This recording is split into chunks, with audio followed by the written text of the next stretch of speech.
من يهده الله فلا مضل له ومن يضلله فلا هادي له وأشهد أن لا إله إلا الله وحده لا شريك له وأشهد أن محمدا عبده ورسوله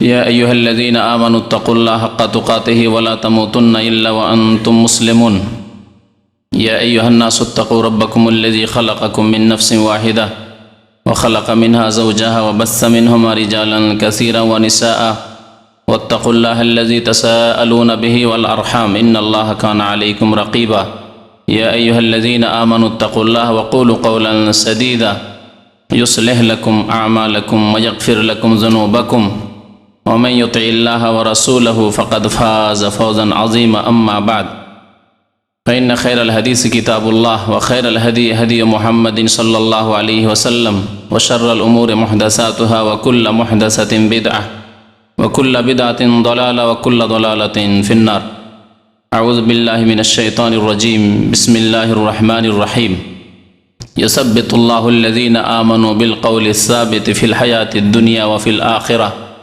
ويضل الله الظالمين ويفعل الله ما يشاء মহান আল্লাহর সমস্ত প্রশংসা যে আল্লাহ পাক রব্বুল আলামিন আমাদেরকে সৃষ্টি করেছেন, আমাদেরকে দুনিয়ায় নির্ধারিত সময় দান করেছেন এবং তারপরে আল্লাহ আমাদের জন্য মওত লিখে রেখেছেন। সেই আল্লাহরই সমস্ত প্রশংসা যিনি আমাদের জন্য কবরের জীবন প্রত্যেকের ভাগ্যে লিখেছেন।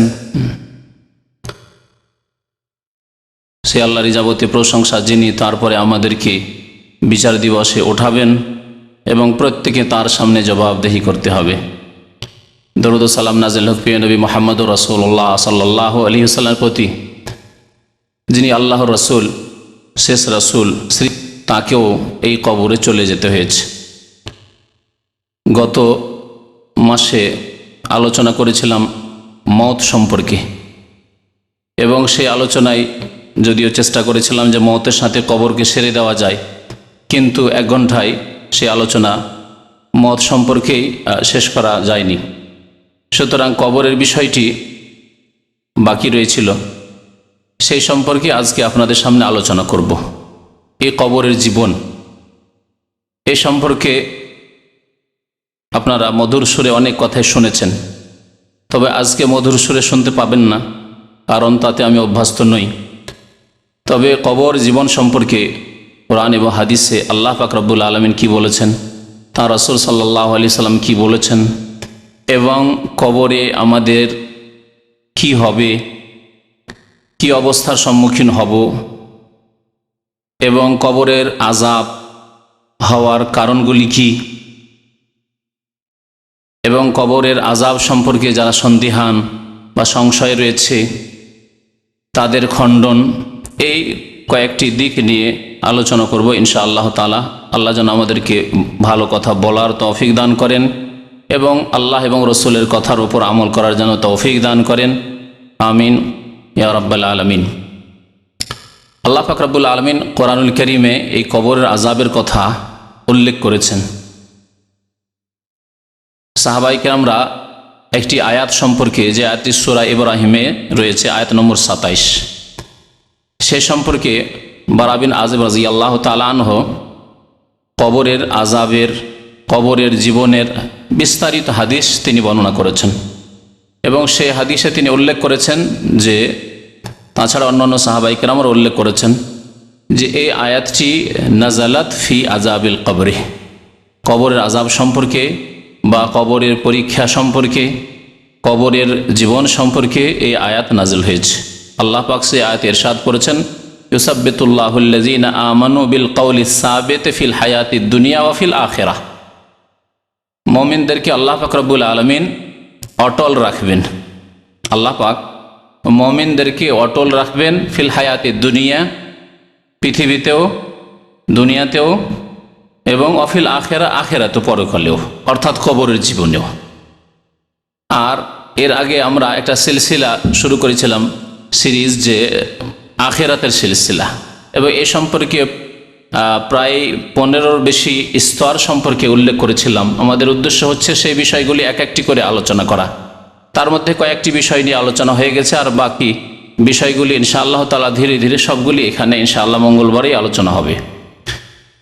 তো আখিরাতের প্রতি ঈমানের একটি বিষয় হচ্ছে কবরের জীবন। কবরের জীবন সম্পর্কে আল্লাহ পাক যা বলেছেন, তাঁর রাসূল সাল্লাল্লাহু আলাইহি ওয়াসাল্লাম যা বলেছেন, তার প্রতি ঈমান নিয়ে আসা, বিশ্বাস করা হচ্ছে পরকালের প্রতি ঈমানের অন্তর্ভুক্ত। ঈমানের যে 6টি খুঁটি, 6টি স্তম্ভ রয়েছে, তার কত নম্বর বলুন তো দেখি? পরকালের প্রতি ঈমান কত নম্বর? কত নম্বর? 5ম নম্বর। পঞ্চম খুঁটি হচ্ছে আখিরাতের প্রতি ঈমান, পরকালের প্রতি ঈমান। তো পরকালের প্রতি ঈমানের অন্তর্ভুক্ত হচ্ছে কবরের জীবন সম্পর্কে আল্লাহ বা তাঁর রাসূল সাল্লাল্লাহু আলাইহি ওয়াসাল্লাম যা কিছু বলেছেন, যা কিছু আমাদেরকে জানিয়েছেন, সে সম্পর্কে আমাদের দৃঢ় বিশ্বাস থাকা। এই ঈমানে যদি সামান্যতম দুর্বলতা থাকে তাহলে আমাদের ঈমান থাকবে না, আমরা ঈমান হারিয়ে ফেলব, এবং যেই ব্যক্তির এই অবস্থা হবে সে মুসলিম বলে গণ্য হবে না।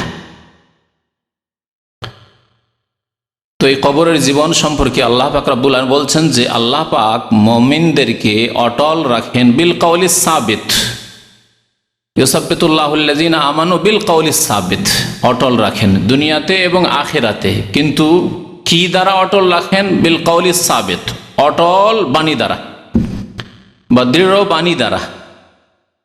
এই দৃঢ় বাণী কি সে সম্পর্কে নবী করিম সাল্লাল্লাহু আলাইহি ওয়াসাল্লামের হাদিস রয়েছে যে কবরে যে প্রশ্নগুলি হবে মুনকার এবং নাকিরের, সেই প্রশ্নের উত্তর দেওয়া, মুমিনরা সেই প্রশ্নগুলির উত্তর দিতে পারবে।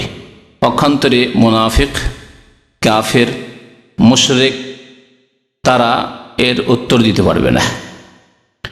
তো কবরের আযাব বা কবরের জীবন সম্পর্কে প্রথম যে বিষয়টি নিয়ে আলোচনা করব তা হচ্ছে কবরের জীবনে একটি বিষয় ঘটবে, তাকে হাদিসের ভাষায় বলা হয়েছে ফিতনাতুল কবর। ফিতনাতুল কবর, ফিতনা মানে আমরা বুঝি ফিতনা মানে ঝগড়া বিবাদ, এগুলিকে আমরা ফিতনা বুঝি। তা আসলে ফিতনা মানে পরীক্ষা। মানুষ যখন ঝগড়া বিবাদে পড়ে তাতে পরীক্ষা রয়েছে। সে ঝামেলা মুক্ত হওয়ার চেষ্টা করছে না ঝামেলায় যুক্ত হওয়ার চেষ্টা করছে, ঝামেলায় পড়ছে না ঝামেলা থেকে বাঁচার চেষ্টা করছে, ইত্যাদি। এতেই পরীক্ষা রয়েছে। তো দুনিয়াতে যতগুলি ফিতনা রয়েছে এতে প্রথম কথা আল্লাহ পাক রব্বুল আলামিনের পরীক্ষা রয়েছে। বালা মুসিবত বিপদ আপদ রয়েছে, তাতে আল্লাহ পাক রব্বুল আলামিনের পরীক্ষা রয়েছে, যার ফলে দুনিয়ার ফিতনা বলা হয়। আর সবচেয়ে বড় ফিতনা হচ্ছে ইমানের ফিতনা, কারণ ইমান হারিয়ে যাওয়ার আশঙ্কা। ইমান নেই, সে হিমশিম খাচ্ছে। মুসলিম ছিল, কি কবর মাজারে গিয়ে সেজদা করে জাহান্নামের রাস্তা ধরে নিল আর ইমানকে নষ্ট করে দিল। মুসলিম পরিবারে জন্ম নিয়েছে, নাস্তিক হয়ে গেল, কাদিয়ানি হয়ে গেল, বিদাতি হয়ে গেল, ইত্যাদি। এগুলি হচ্ছে ইমানের ফিতনা, আল্লাহর পরীক্ষায় পড়ে যাওয়া। এই জন্য ফিতনা মানে আরবি ভাষা আসলে পরীক্ষা। পরীক্ষার বেশ কিছু আরবি রয়েছে। ইবতিলা, বালা, ওইখান থেকে আমরা বালা বলি, বালা মুসিবত বলি না। বালা মানে আসলে পরীক্ষা। আল্লাহ বলছেন ওয়াবালাওনাহুম বিল হাসানাত ওয়াস সাইয়্যাত, আমি ভালো মন্দ দিয়ে তাদের পরীক্ষা করে থাকি। মানে বালা মানে পরীক্ষা। তো নবী করিম সাল্লাল্লাহু আলাইহি ওয়াসাল্লামের হাদিসে রয়েছে যে কবরের জীবনে ইবতিলা হবে, অর্থাৎ পরীক্ষা হবে। ইন্নাকুম তুফতানুনা ফিল কবর, তোমাদের সেখানে ফিতনা মানে পরীক্ষা হবে। কবরে পরীক্ষা হবে। এই পরীক্ষাকে ইমতিহান বলে, এই পরীক্ষাকে ইখতিবার বলে, বালা বলে, ফিতনা বলে, এগুলি সব পরীক্ষার অর্থে আরবি ভাষায়। তো কবরের জীবনে পরীক্ষা হবে একটি বিষয় রয়েছে। কবরের জীবনে হয় আল্লাহর নিয়ামত রয়েছে আর না হয় আযাব রয়েছে। শুধু আযাব নয়, আযাবও রয়েছে আর নিয়ামতও রয়েছে। মুমিন এবং সৎকর্মশীলদের, ইমানদারদের জন্য, ভালো আমলকারীদের জন্য আল্লাহর নিয়ামত রয়েছে কবরে। আর যারা গুনাহগার পাপিষ্ঠ তাদের জন্য রয়েছে আল্লাহর আযাব রয়েছে কবরে। এই জন্য দ্বিতীয় যে বিষয়টি সেটি হচ্ছে কবরের জীবনে আল্লাহর নিয়ামত অথবা আল্লাহর আযাব। নাইমুল কবরি ওয়া আযাবুহু, কবরের আযাব অথবা কবরের নিয়ামত, এই দুটির একটি অবস্থা হতে পারে। আর কবরের জীবনে যে আযাবগুলি হবে, কেন আযাব হবে, তো একটি করে আলোচনা শুরু করি। কবরের ফিতনা, এই কবরের আযাব সম্পর্কে বেশ কিছু হাদিস উল্লেখ করেছি। কবরের জীবনে আযাব যে হবে, আযাবের দুটি ধরন রয়েছে। একটি আযাব হচ্ছে স্থায়ী আযাব, স্থায়ী আযাব, চিরকাল আযাব হয়ে থাকবে। এক শ্রেণীর মানুষ রয়েছে যাদের কবরে চিরকাল আযাব, যেই দিন থেকে কবরে পৌঁছিল মরার পরে কিয়ামত পর্যন্ত, সিংহায় ফুৎকার দেওয়া পর্যন্ত আর কবর ফেটে ওঠা পর্যন্ত কবরের আযাব হতে থাকবে, আযাবে দাইম।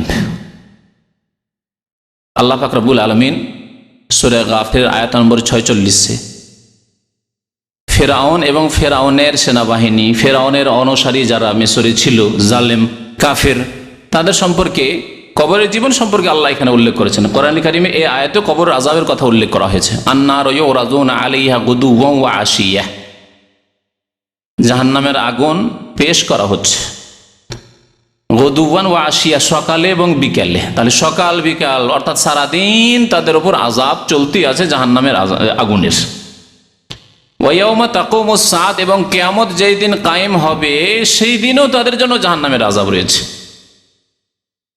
তারপরে আল্লাহ পাক বলছেন আদখিলু আলা ফিরআউন আশাদ্দাল আযাব, হে আমার ফেরেশতারা, তোমরা ফেরাউনের বংশধরকে, ফেরাউনের অনুসারীদেরকে, ফেরাউনের ভক্তদেরকে কঠোর শাস্তিতে দাখিল করো। আদখিলু আলা ফিরআউন আশাদ্দাল আযাব। তাহলে এই আয়াতে আল্লাহ পাক রব্বুল আলামিন যেটি লক্ষণীয় বিষয় তা হচ্ছে কিয়ামতের দিনে আযাব হবে, তার আগে এক আযাবের কথা আল্লাহ উল্লেখ করেছেন। জাহান্নামের আগুন পেশ করা হচ্ছে সকালে বিকালে, এটি কিয়ামতের আগেই। তাহলে কিয়ামতের আগের জীবন হচ্ছে কবরের জীবন, কিয়ামতের আগের জীবন হচ্ছে কবরের জীবন। তো এইভাবে আল্লাহ পাক রব্বুল আলামিন কবর আযাবের কথা এই আয়াতে উল্লেখ করেছে। তাহলে যারা ফেরাউনের মতো চরিত্রের কাফের, মুশরিক, মুনাফিক, এমন কি বেনামাজি ভাই থাকলে কষ্ট নেবেন না, আপনার সতর্ক করার জন্য বলছি আর আপনার সংশোধনের জন্য বলছি। নবী করিম সাল্লাল্লাহু আলাইহি সাল্লাম বলেছেন, যারা নামাজ 5 ওয়াক্ত কায়েম করে না, ওয়া কানা ইয়াউমাল কিয়ামাতি মা কারুনা ওয়া ফিরআউনা ওয়া হামানা ওয়া উবাই ইবনে খালফ, বেনামাজি কিয়ামতে কার সাথে উঠবে? কারুনের সাথে উঠবে, ফেরাউনের সাথে উঠবে, হামানের সাথে উঠবে, ফেরাউনের মন্ত্রী, উবাই ইবনে খালফের সাথে উঠবে। নবী সাল্লাল্লাহু আলাইহি সাল্লামের জামানায় যে বড় শত্রু, যে নবী সাল্লাল্লাহু আলাইহি সাল্লামকে হত্যা করার চেষ্টাতে গিয়েছিল, নিজেই হত্যা হয়েছিল, এদের সাথে উঠবে। তাহলে এই আয়াতে যে আল্লাহ পাক রব্বুল আলামিন কবর আযাবের কথা উল্লেখ করেছেন, ফেরাউনের যারা অনুসারী, ফেরাউনের ভক্ত, তাদের, ফেরাউনের সাথে যারা উঠবে অর্থাৎ বেনামাজি, যে নামাজের হেফাজত করলো, আমাল্লাম ইউহাফিজ আলাইহিন্না, যারা নামাজের হেফাজত করলো না, 5 ওয়াক্ত নামাজ কায়েম করলো না,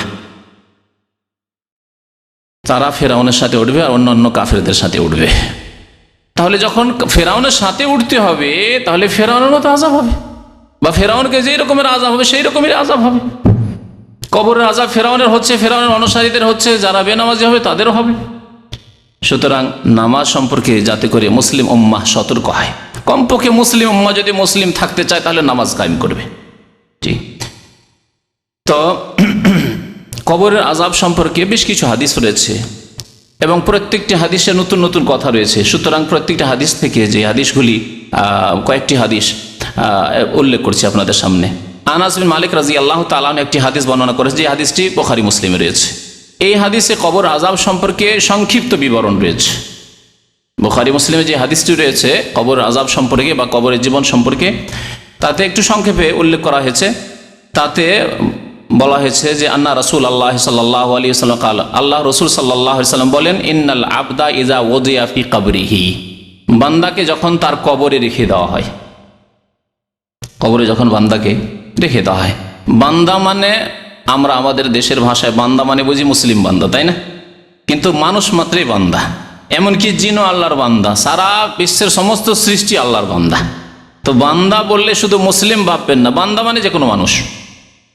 তবে যে মুসলিম মুমিন হয়েছে সে আল্লাহর বন্দেগী সাদরে গ্রহণ করেছে, স্বীকার করেছে, আল্লাহ তোমার আমি বান্দা, আমি তোমার বন্দেগী করব, অঙ্গীকার করেছে এবং আমলে তা পরিণত করেছে। আর যে কাফের, যে মুশরিক, যে বেদিন, যে নাস্তিক, যে বেনামাজি, সে এই আল্লাহর বন্দেগীকে অস্বীকার করেছে অথবা তাতে অবহেলা করেছে, সে আল্লাহর বন্দেগী করেনি। কিন্তু যেই ক্ষেত্রে তার ক্ষমতা চলে না, সেখানে আল্লাহর যে নীতিমালা রয়েছে, সৃষ্টিগত নীতিমালা, সেই মোতাবেক চলতে বাধ্য। মুখে খায়, চোখে দেখে, হাতে ধরে, পায়ে চলে, এ হচ্ছে আল্লাহর বন্দেগী, গোলামি। কারণ এই ক্ষেত্রে সে পেরে ওঠে না, আল্লাহ পাক যেভাবে সৃষ্টি করেছে সেইভাবে তাকে চলতে হচ্ছে। কিন্তু এই বন্দেগী দিয়ে সে মুক্তি পাবে না যতক্ষণ পর্যন্ত স্বেচ্ছায় খুশি হয়ে অন্তর থেকে খুলুসিয়াতের সাথে আল্লাহর ইবাদত বন্দেগী না করবে। তো নবী করিম সাল্লাল্লাহু আলাইহি ওয়াসাল্লাম বলছেন, বান্দাকে যখন তার কবরে রেখে দেওয়া হয়, ওয়াতাওয়াল্লা আনহু আসহাবহু, সাথী সঙ্গীরা জানাজার নামাজ পড়ে দাফন করে মাটি দিয়ে ফিরতে লাগে। যতই আপনজন হোক না কেন, মাটি দেওয়ার পরে সেখান থেকে ফিরবেন। যদি বিদাতিদের মতো কিছুদিন বসেও থাকেন, বিদাতিরা কিছুদিন ওখানে তাঁবু লাগিয়ে, বেশ কিছু বিদাতি রয়েছে, বিভিন্ন দেশে রয়েছে, এরকম খবর আমরা পাই। তবে জরুরি নয় যে এই বিদাত সব এলাকায় থাকবে, প্রত্যেক বিদাতিদের মধ্যে থাকবে। হয়তো আপনার এলাকার বিদাতিতে নাই, কিন্তু অন্যান্য এলাকার বিদাতিরা এইসব কাজ করে, তাঁবু লাগিয়ে কোরআন খানি করতে থাকে। 1 সপ্তাহ, 2 সপ্তাহ, 10 দিন কোরআন খানি করতে থাকে, আর 24 ঘন্টা ওই কবরের কাছে অবস্থান করে। এরকম কিছু বিদাত রয়েছে মুসলিম সমাজে। তো যখন সাথী সঙ্গীরা সেখান থেকে দাফন করে ফেরত হয়, সাথে সাথেই ফেরেশতাগণ চলে আসেন প্রশ্ন করার জন্য, আর এসে তাকে উঠিয়ে বসিয়ে দেন ফেরেশতাগণ। এত তাড়াতাড়ি দ্রুত এই কাজটি হয় যে নবী করিম সাল্লাল্লাহু আলাইহি ওয়াসাল্লাম বলছেন, ওয়া ইন্নাহু লা ইয়াসমাউ কারআনি আলাইহিম। বুখারী মুসলিমের হাদিসে রয়েছে যে সময় উঠিয়ে বসানো হয় তখন লোকেরা যে ফিরে চলে যাচ্ছে, তাদের জুতো স্যান্ডেলের আওয়াজ শুনতে পায়, যে আমাকে রেখে আমার আব্বা চলে গেল, আমার ভাইরা চলে গেল, আমার দোস্ত বন্ধু চলে গেল, সবাই চলে গেল আমাকে রেখে। জুতোর আওয়াজ শুনতে পায়, স্যান্ডেলের আওয়াজ শুনতে পায়। আতাহু মালাকানে ফায়ুকঈদানি, নবী করিম সাল্লাল্লাহু আলাইহি ওয়াসাল্লাম বলছেন যে 2 ফেরেশতা চলে আসেন। অন্য হাদিসে রয়েছে আহাদুহুমা ইউকালু লাহু মুনকার। মুনকার আমাদের দেশের লোকেরা কি বলে? মুনকির নাকির, সোজা ভাষায়। আসলে মুনকির নাকির নয়, মুনকার আর নাকির। তো 2 ফেরেশতা আসেন আর এসে বসিয়ে দেন ওই লোককে। তারপরে প্রশ্ন শুরু হয়। প্রশ্ন কি হয়? এই প্রশ্ন, বিস্তারিত প্রশ্নের উল্লেখ করা হয়েছে নবী করিম সাল্লাল্লাহু আলাইহি ওয়াসাল্লামের আরেকটি হাদিসে, যা বারা বিন আযিব রাদিয়াল্লাহু তাআলা আনহু বর্ণনা করেছেন। সুতরাং বিস্তারিত একসাথে আপনাদের সামনে উল্লেখ করি। নবী করিম সাল্লাল্লাহু আলাইহি ওয়াসাল্লাম একদিন এক জানাজায় গেলেন, আর জানাজায় আনসারীদের জানাজা ছিল, কোনো এক আনসারী ইন্তেকাল করেছিল। জানাজায় গিয়ে বলছেন সাহাবারা, ফান্তাহাইনা ইলাল কবরে, আমরা কবরের কাছে পৌঁছিলাম, আর এখনো দেখছি যে কবর প্রস্তুত করা হয়নি। ওয়ালাম্মা ইউলহাদ, এখনো কবর প্রস্তুত করা হয়নি। কবর সম্পর্কে আপনাদের অবগতির জন্য বলছি যে কবর 2 প্রকারের হয়, একটা হচ্ছে লাহাদ আর একটা হচ্ছে আপনার শাক। নবী সাল্লাল্লাহু আলাইহি ওয়াসাল্লাম আল্লাহাদু লানা ওয়া শাক্কু লিগাইরিনা, সন্দুক কবর একটাকে বলে, ওটা হচ্ছে শাক। সন্দুক কবর মানে বক্সের মতো, বাক্সর মতো যে কবর তৈরি করা হয়। আমাদের দেশের মাটি যেহেতু নরম, সেই জন্য সন্দুক কবরই করতে হয়, বক্সের মতোই করতে হয়। আর আরেকটি কবর হচ্ছে বাঁকা কবর, লাহাদ মানে বাঁকা হয়ে থাকে, মাটিটাকে বাঁকা করে খনন করা হয়। নরম মাটি, মসৃণ মাটি, যেখানে দোআঁশ মাটি, এই মাটি ভুসে পড়ে যাবে, সেই জন্য সাধারণত আমাদের দেশের অনেকে এই কবরের কথা যায় না। আরব দেশের মাটি যেহেতু পাথরের মাটি, শক্ত মাটি, সেই জন্য এই দেশে অধিকাংশ ক্ষেত্রে দেখা যায় যে এরা লাহাদ করে। এবং নবী করিম সাল্লাল্লাহু আলাইহি ওয়াসাল্লামের যে মোবারক কবর রয়েছে, এটি কি ধরনের কবর রয়েছে বলতে পারেন? বক্স কবর রয়েছে, সন্দুক কবর রয়েছে, না লাহাদ কবর রয়েছে বাঁকা হয়ে? 2 রকম কবর কেউ দেখেছেন কি? দেখেছেন? হ্যাঁ, তাহলে তো বুঝতে পারছেন। তো নবী করিম সাল্লাল্লাহু আলাইহি ওয়াসাল্লামকেও কবর দেওয়া হয়েছে, তাঁর কবর কেমন ছিল? নবী করিম সাল্লাল্লাহু আলাইহি ওয়াসাল্লাম একটি হাদিসে ইরশাদ করেছেন, আল্লাহাদুল্লানা, লাহাদ মানে বগলি কবর, আমাদের দেশীয় ভাষায় বলে বগলি কবর হবে, কাত হয়ে হয়তো সেই জন্য বগলি কবর বলে। বগলি কবর হবে আমাদের জন্য, আমাদের জন্য বলেছেন নবী সাল্লাল্লাহু আলাইহি ওয়াসাল্লাম। সাহাবায়ে কেরাম সেখান থেকে বলেছে যে নবী সাল্লাল্লাহু আলাইহি ওয়াসাল্লামের কবর লাহাদ করতে হবে, কারণ নবী করিম সাল্লাল্লাহু আলাইহি ওয়াসাল্লাম বলেছেন আল্লাহাদুল্লানা, আমার জন্য মানে আমাদের জন্য। নবী সাল্লাল্লাহু আলাইহি ওয়াসাল্লাম এই কবরকে বেশি পছন্দ করেছেন। ওয়াশাক করলে গায়রা না, অন্যরা শাক করবে, সন্দুক কবর করবে, যার যেটা সুবিধা হবে। এখনো কবর খনন করা হয়নি। ফাজালাসা রাসূলুল্লাহ সাল্লাল্লাহু আলাইহি ওয়াসাল্লাম, জালাস না হলো আমরাও বসে গেলাম, রাসূলুল্লাহ সাল্লাল্লাহু আলাইহি ওয়াসাল্লাম বসে গেলেন, তখন আমরাও বসে গেলাম। নবী করিম সাল্লাল্লাহু আলাইহি ওয়াসাল্লামের সাথে এই আদবের খেয়াল রাখতেন সাহাবায়ে কেরাম, যেখানে রাসূলুল্লাহ সাল্লাল্লাহু আলাইহি ওয়াসাল্লাম বসলেন তখন বসতেন, নবী সাল্লাল্লাহু আলাইহি ওয়াসাল্লাম বসেননি তারা বসতেন। কিন্তু নবী করিম সাল্লাল্লাহু আলাইহি ওয়াসাল্লাম আগে থেকে বসে আছেন, সাহাবায়ে কেরাম নবী সাল্লাল্লাহু আলাইহি ওয়াসাল্লাম হাজির হয়েছেন আর উঠে সবাই দাঁড়িয়ে গেলেন, যেটা আজকাল নেতাদের সাথে করা হয়, বিদাতি পীরদের সাথে করা হয়। এই তরিকা ইসলামে ছিল না, নবী করিম সাল্লাল্লাহু আলাইহি ওয়াসাল্লাম এটাকে পছন্দ করতেন না। তাই সাহাবারা দেখে দাঁড়াতেন না, বসেই থাকতেন। সালাম করলেও বসেই করতেন, দাঁড়াতেন না।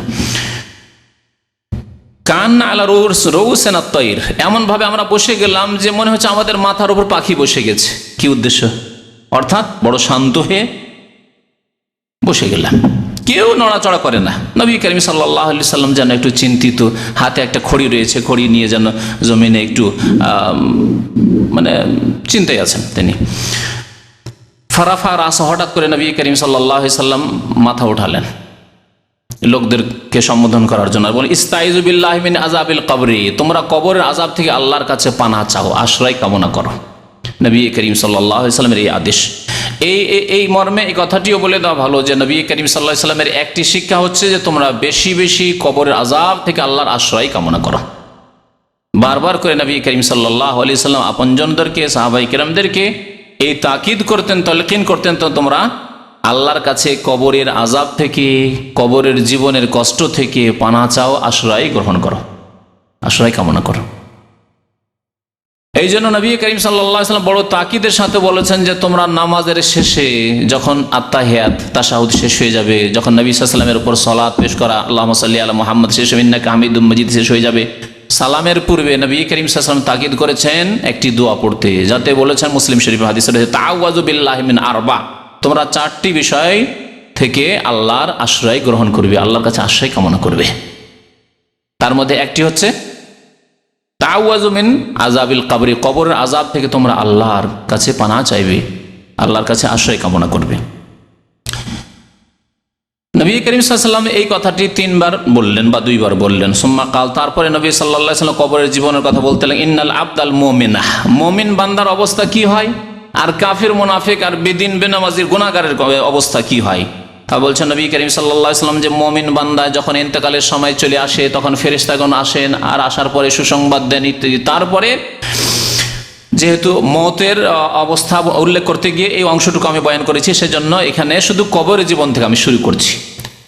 যখন মাইয়াতকে দাফন করা হয়ে গেল, নবী করিম সাল্লাল্লাহু আলাইহি সাল্লাম বলছেন, ফাতুআদু রূহুহু ফি জাসাদিহি, তার দেহে তার আত্মাকে ফিরিয়ে দেওয়া হয়। আত্মা ইল্লিনে চলে গেছে, মুমিন বান্দার আত্মা গুনাহগারের সিজ্জিনে চলে গেছে, এই আত্মাকে ফিরিয়ে দেওয়া হয়, নবী করিম সাল্লাল্লাহু আলাইহি সাল্লাম বলেছেন। মনে রাখবে যে এই হচ্ছে বারজাখি, পরলৌকিক জীবন, পরলৌকিক জীবন। দুনিয়ার জীবনে আমরা অনেক কিছুই বুঝতে পারি না। মায়ের পেটে বাচ্চা আছে, যদি মেডিকেল সায়েন্স আজকাল এ উন্নতি না করতো, তাহলে অনেক কথায় আমরা কিছুই জানতে পারতাম না। নবী করিম সাল্লাল্লাহু আলাইহি সাল্লাম বলেছেন যে পেটে বাচ্চা থাকে, আত্মা দেওয়া হয় কতদিন পরে? 4 মাস পরে, 120 দিনে, 120 দিনে রূহ দেওয়া হয়, আত্মা দেওয়া হয়। তার নবী করিম সাল্লাল্লাহু আলাইহি সাল্লাম থেকে এই সম্পর্কে জানলাম, না হলে আর জানার কোনো উপায় নেই। তারপর মেডিকেল সায়েন্স যখন উন্নতি করলো, তখন আপনার আল্ট্রাসাউন্ডে আপনি বুঝতে পারছেন কি অবস্থায় বাচ্চা আছে, আর কিভাবে আহার পাচ্ছে ইত্যাদি, এসব কথাবার্তা জানলেন। ভালো অবস্থায় আছে না মন্দ অবস্থায় আছে, অনেক কিছু জানতে পারছেন যখন তার একটা পর্যায়ে পৌঁছে যাচ্ছে। তো পেটের বাচ্চার অবস্থা যখন আমরা অনেক কিছুই দুনিয়ায় থেকে বুঝতে পারছি না, সামনে এটা আপনার স্ত্রীকে দেখে আপনি বুঝতে পারছেন না যে পেটে আমার বাচ্চা জীবিত আছে, সুস্থ আছে না অসুস্থ আছে, সম্পূর্ণ আছে না অসম্পূর্ণ আছে, বুঝতে পারছেন না। তাহলে আপনি কবরের জীবনের কথা বুঝার চেষ্টা করবেন আর বলবেন যে আমরা তো বুঝতে পারছি না, আর সেই জন্য সন্দিহান হবেন, আর সেই জন্য কবরের কথা আপনি মনে করবেন যে না, এইসব কথা শুধু না, খবরদার না। পরলৌকিক জীবন, রূহ ফিরিয়ে দেওয়া হয়। কেমন করে ফিরিয়ে দেওয়া হয়? আপনি কবর খুলে বসে থাকলে আপনি দেখতে পাবেন না, কারণ এই চোখ হচ্ছে পার্থিব চোখ, দুনিয়ার চক্ষু। এই দুনিয়ার চক্ষু দিয়ে আখিরাতের বিষয়কে, বারজাখের বিষয়কে, পরলৌকিক জীবনের কোনো কিছুকে আপনি অবলোকন করতে পারেন না, দেখতে পারেন না। নবী করিম সাল্লাল্লাহু আলাইহি ওয়াসাল্লাম বলছেন যে ফায়াতিহি মালাকানে, 2 ফেরেশতা আসবেন, ফায়ুজলিসান, বসিয়ে দেবেন, ফায়াকুলানে লাহু, এখন প্রশ্ন শুরু হবে। একে বলা হচ্ছে ফিতনাতুল কবর, কবরের পরীক্ষা। এই কবরে 3টি প্রশ্নের মাধ্যমে পরীক্ষা হবে। এই কবরের প্রশ্নপত্র হচ্ছে মাত্র 3টি প্রশ্ন, তাতে মাত্র 3টি প্রশ্ন। আখিরাতে বিস্তারিত সারা জীবন সম্পর্কে উত্তর দিতে হবে। আর প্রথম প্রশ্ন হবে আখিরাতে বিচার দিবসে, হাসরের ময়দানে গিয়ে নামাজ সম্পর্কে, সালাত সম্পর্কে। এটা হিসাবের ক্ষেত্রে, আর বিচার যখন হবে, বিচার হওয়ার ক্ষেত্রে খুন সম্পর্কে আল্লাহ পাক রব্বুল আলামিন প্রথম বিচার করবেন, এটাও হাদিসে রয়েছে। তো নবী করিম সাল্লাল্লাহু আলাইহি ওয়াসাল্লাম বলছেন যে পরীক্ষা শুরু হবে, এখন মুনকার নাকির পরীক্ষা নেবে, জিজ্ঞাসা করে মান রাব্বুকা, তোমার প্রতিপালক কে ছিল, তুমি কার ইবাদতবন্দি করতে, তোমার পালনকর্তা কে ছিল। ফায়াকুল, মুমিন বান্দা যেহেতু সে বলবে রব্বি আল্লাহ, আমার রব আল্লাহ, আমার প্রতিপালক আল্লাহ পাক। ফায়াকুলান লাহু, দুই ফেরেশতা বলবেন মা দিনুকা, আপনার দিন কি ছিল, আপনার ধর্ম কি ছিল, আপনি কোন ধর্মের অনুসারী ছিলেন।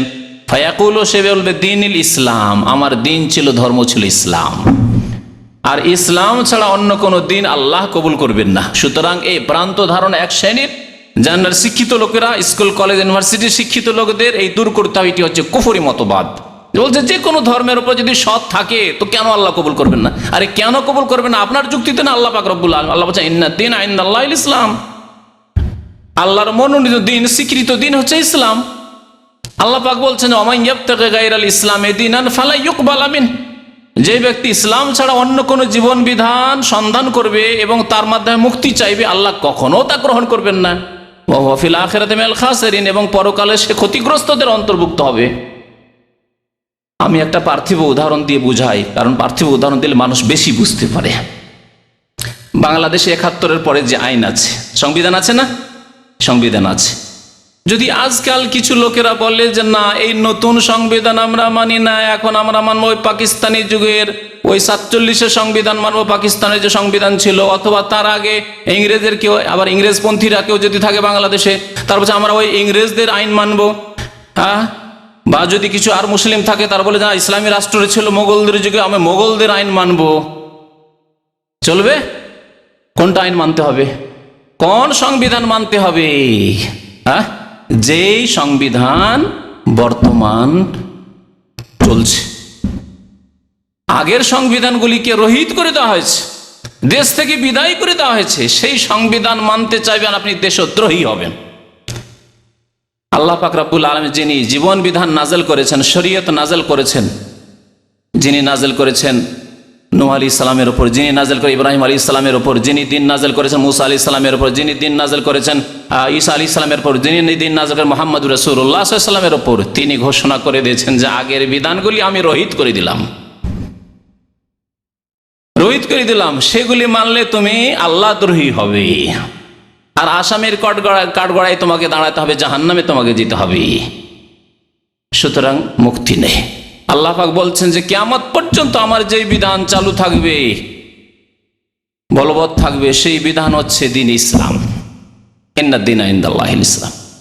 প্রিয় নবী মুহাম্মদুর রাসূলুল্লাহ সাল্লাল্লাহু আলাইহি ওয়াসাল্লাম তাই বলেছেন, ওয়াল্লাহি, আল্লাহর কসম করে বলছি, সহিহ মুসলিমের হাদিস, আল্লাহর কসম করে বলছি, লা ইয়াসমাউ বি, আমার সম্পর্কে শুনলো ইয়াহুদিয়ুন আও নাসরানী, অথবা খ্রিস্টান, অথবা আর কোনো জাতির লোক যদি শুনতে পায় যে মুহাম্মদুর রাসূলুল্লাহ সাল্লাল্লাহু আলাইহি ওয়াসাল্লাম শেষ রাসূল হয়ে এসেছেন, সুম্মা লা ইউমিনু বি, শোনা সত্ত্বেও সে ঈমান নিয়ে আসলেন, কালিমা লা ইলাহা ইল্লাল্লাহ মুহাম্মাদুর রাসূলুল্লাহ পড়ল না, ইল্লা কানা মিন আহলিন নার, তাহলে সে জাহান্নামী হবে। যতই সৎ হোক না কেন, যতই ভালো মানুষ হোক না কেন, যতই চরিত্রবান হোক না কেন, ইল্লা কানা মিন আহলিন নার, নবী করিম সাল্লাল্লাহু আলাইহি ওয়াসাল্লাম ইরশাদ করেছেন।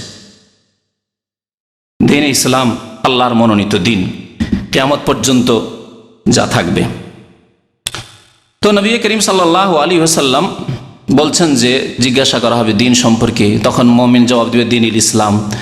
তারপরে জিজ্ঞাসা করা মা হাযার রাজুল আল্লাযী বুইসা ফীকুম, তিনি কে ছিলেন, তিনি কে ছিলেন যাকে তোমাদের কাছে পাঠানো হয়েছিল।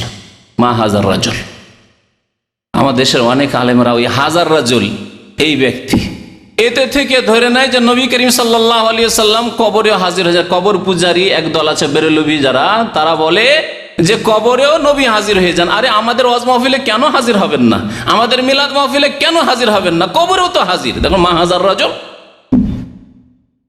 ইনি কে? ফেরেশতাগণ বলছেন এই দিয়ে কি এটা প্রমাণ হয়? কখনো প্রমাণ হয় না।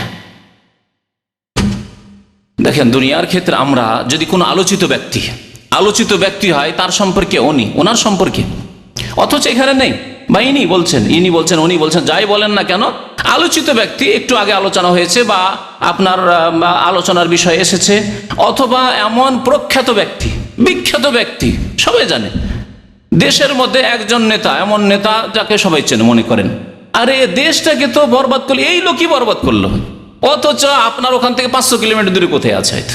আপনি সৌদি আরবে এই গল্প করছেন, এই যে লোকটা না, এই লোককে তো দেশটাকে ধ্বংস করলো, এই লোক কোথা থেকে আছে এখানে? নবী করিম সাল্লাল্লাহু আলাইহি সাল্লাম থেকে বেশি প্রখ্যাত ব্যক্তি, বিখ্যাত ব্যক্তি, মশহুর ব্যক্তি পৃথিবীতে আর কেউ হয়েছে না হবে? তার সম্পর্কে ফেরেশতাগণ বলেন, মা হাযার রাজুল আল্লাযী বুইসা ফীকুম, উনি কে যাকে তোমাদের কাছে পাঠানো হয়েছিল? প্রত্যেক মানুষের তখন হুঁশ হবে যে একমাত্র জিজ্ঞাসা করা হয়েছে আমাকে মুহাম্মদুর রাসূলুল্লাহ সাল্লাল্লাহু আলাইহি সাল্লাম সম্পর্কে। কিন্তু মুমিন উত্তর দিতে পারবে, কাফের হায় আফসোস করে উত্তর দিতে পারবে না, কারণ মুহাম্মদ রাসূলুল্লাহ সাল্লাল্লাহু আলাইহি ওয়াসাল্লামের কালিমা পড়েননি। মুহাম্মদ রাসূলুল্লাহ 5 ওয়াক্ত নামাজ মেরাজ থেকে নিয়ে এসেছেন, নামাজ পড়েনি। মুহাম্মদ রাসূলুল্লাহ সাল্লাল্লাহু আলাইহি ওয়াসাল্লামের সুন্নত আদর্শ মোতাবেক জীবনযাপন করেনি, সুতরাং জবাব দিতে পারবে না। তারপরে অনেকে আবার যারা এদের মতো বিদাতি না, যারা হাজির নাজির বলে নবীকে, ওদের মতো মুশরিক বিদাতি নয়, কিন্তু বিদাতি, ওরা আবার বলে যে নবীর ছবি পেশ করা হয়, এটাও কোনো হাদিসে নেই। কবর সম্পর্কে আলোচনা শুনতে আমাদের দেশের অনেক বক্তারা বলে যে নবী করিম সাল্লাল্লাহু আলাইহি সাল্লামের ছবি পেশ করা হয়, আর বলে মা হাযার রাজুল আল্লাযী বুইসা ফীকুম, এরও কোনো প্রমাণ নেই। এই হাজা ছাড়া আর কোনো বেশি প্রমাণ নেই। সুতরাং এর দ্বারা এই কথা সাব্যস্ত করা যায় না নবী করিম সাল্লাল্লাহু আলাইহি সাল্লামের কবরে পেশ করা হবে, দৃশ্য পেশ করা হবে, আর বলা হবে যিনি কে, না, আল্লাহ ভালো জানে সম্পর্কে। তবে যে কোনো প্রখ্যাত ব্যক্তি সম্পর্কে উনি কে বলে জিজ্ঞাসা করা যেতে পারে, যদিও তিনি সেখানে উপস্থিত নন। মুমিন বান্দা কি বলবে? হুয়া রাসূলুল্লাহ সাল্লাল্লাহু আলাইহি, তিনি মুহাম্মদ রাসূলুল্লাহ সাল্লাল্লাহু আলাইহি ওয়াসাল্লাম। ফায়াকুলান লাহু, আরেকটি প্রশ্ন করবে, খুশি হয়ে ফেরেশতাগণ প্রশ্ন করবে, ওয়ামা ইলমুকা বিহাযার রাজুল, তুমি জানলে কি করে, তুমি জানলে কি করে এই সব উত্তরগুলি? ফায়াকুলু, বলবে কারাতু কিতাবাল্লাহ ফাআমানতু বিহি ওয়া সাদ্দাকতু, আমি আল্লাহর কিতাব পড়েছিলাম, কোরআনে কারীম পড়েছিলাম। কালকার যে কোরআন পড়া যারা তেলাওয়াত করতে পারেন, শুধু আরবি তেলাওয়াত করেই কি উত্তর দেওয়া যাবে? না কোরআনের অর্থ বুঝতে হবে, তাফসীর বুঝতে হবে? হ্যাঁ, শুধু আপনি আরবি পড়তে পারেন আর কোন রকম মানে তেলাওয়াত করতে পারেন, তা পড়েই বুঝে নিয়েছেন কোরআন?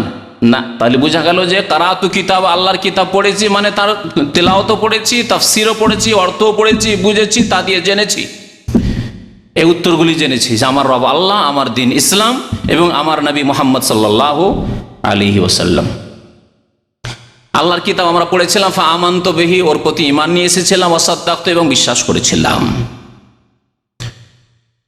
ফায়ুনাদি মুনাদি মিনাস সামা, আকাশ থেকে একজন ডাক দেবে, আল্লাহর ফেরেশতা আল্লাহর পক্ষ থেকে ডাক দেবে, আন সাদাকা, অথবা আল্লাহ পাক রব্বুল আলামিন ডাক দেবেন, যেমন বলা আছে আন সাদাকা আবদি, আল্লাহ পাক ডাক দেবেন আন সাদাকা আবদি, আমার বান্দা, হে মুনকার নাকির, আমার বান্দা সত্য বলেছে, ঠিক বলেছে উত্তর। ফাফরিশুহু মিনাল জান্নাহ ওয়ালবাসুহু মিনাল জান্নাহ ওয়াফতাহু লাহু বাবান ইলাল জান্নাহ, সুতরাং এর জন্য জান্নাতের বিছানা বিছিয়ে দাও। ফাফরিশুহু মিনাল জান্নাহ, জান্নাতের বিছানা বিছিয়ে দাও। ওয়ালবাসুহু মিনাল জান্নাহ, জান্নাতের লেবাস পোশাক পরিয়ে দাও। ওয়াফতাহু লাহু বাবান ইলাল জান্নাহ, এবং জান্নাতের দরজা খুলে দাও তার জন্য। আল্লাহু আকবার। মুমিন বান্দা ভাগ্যবান, খুশনসিব।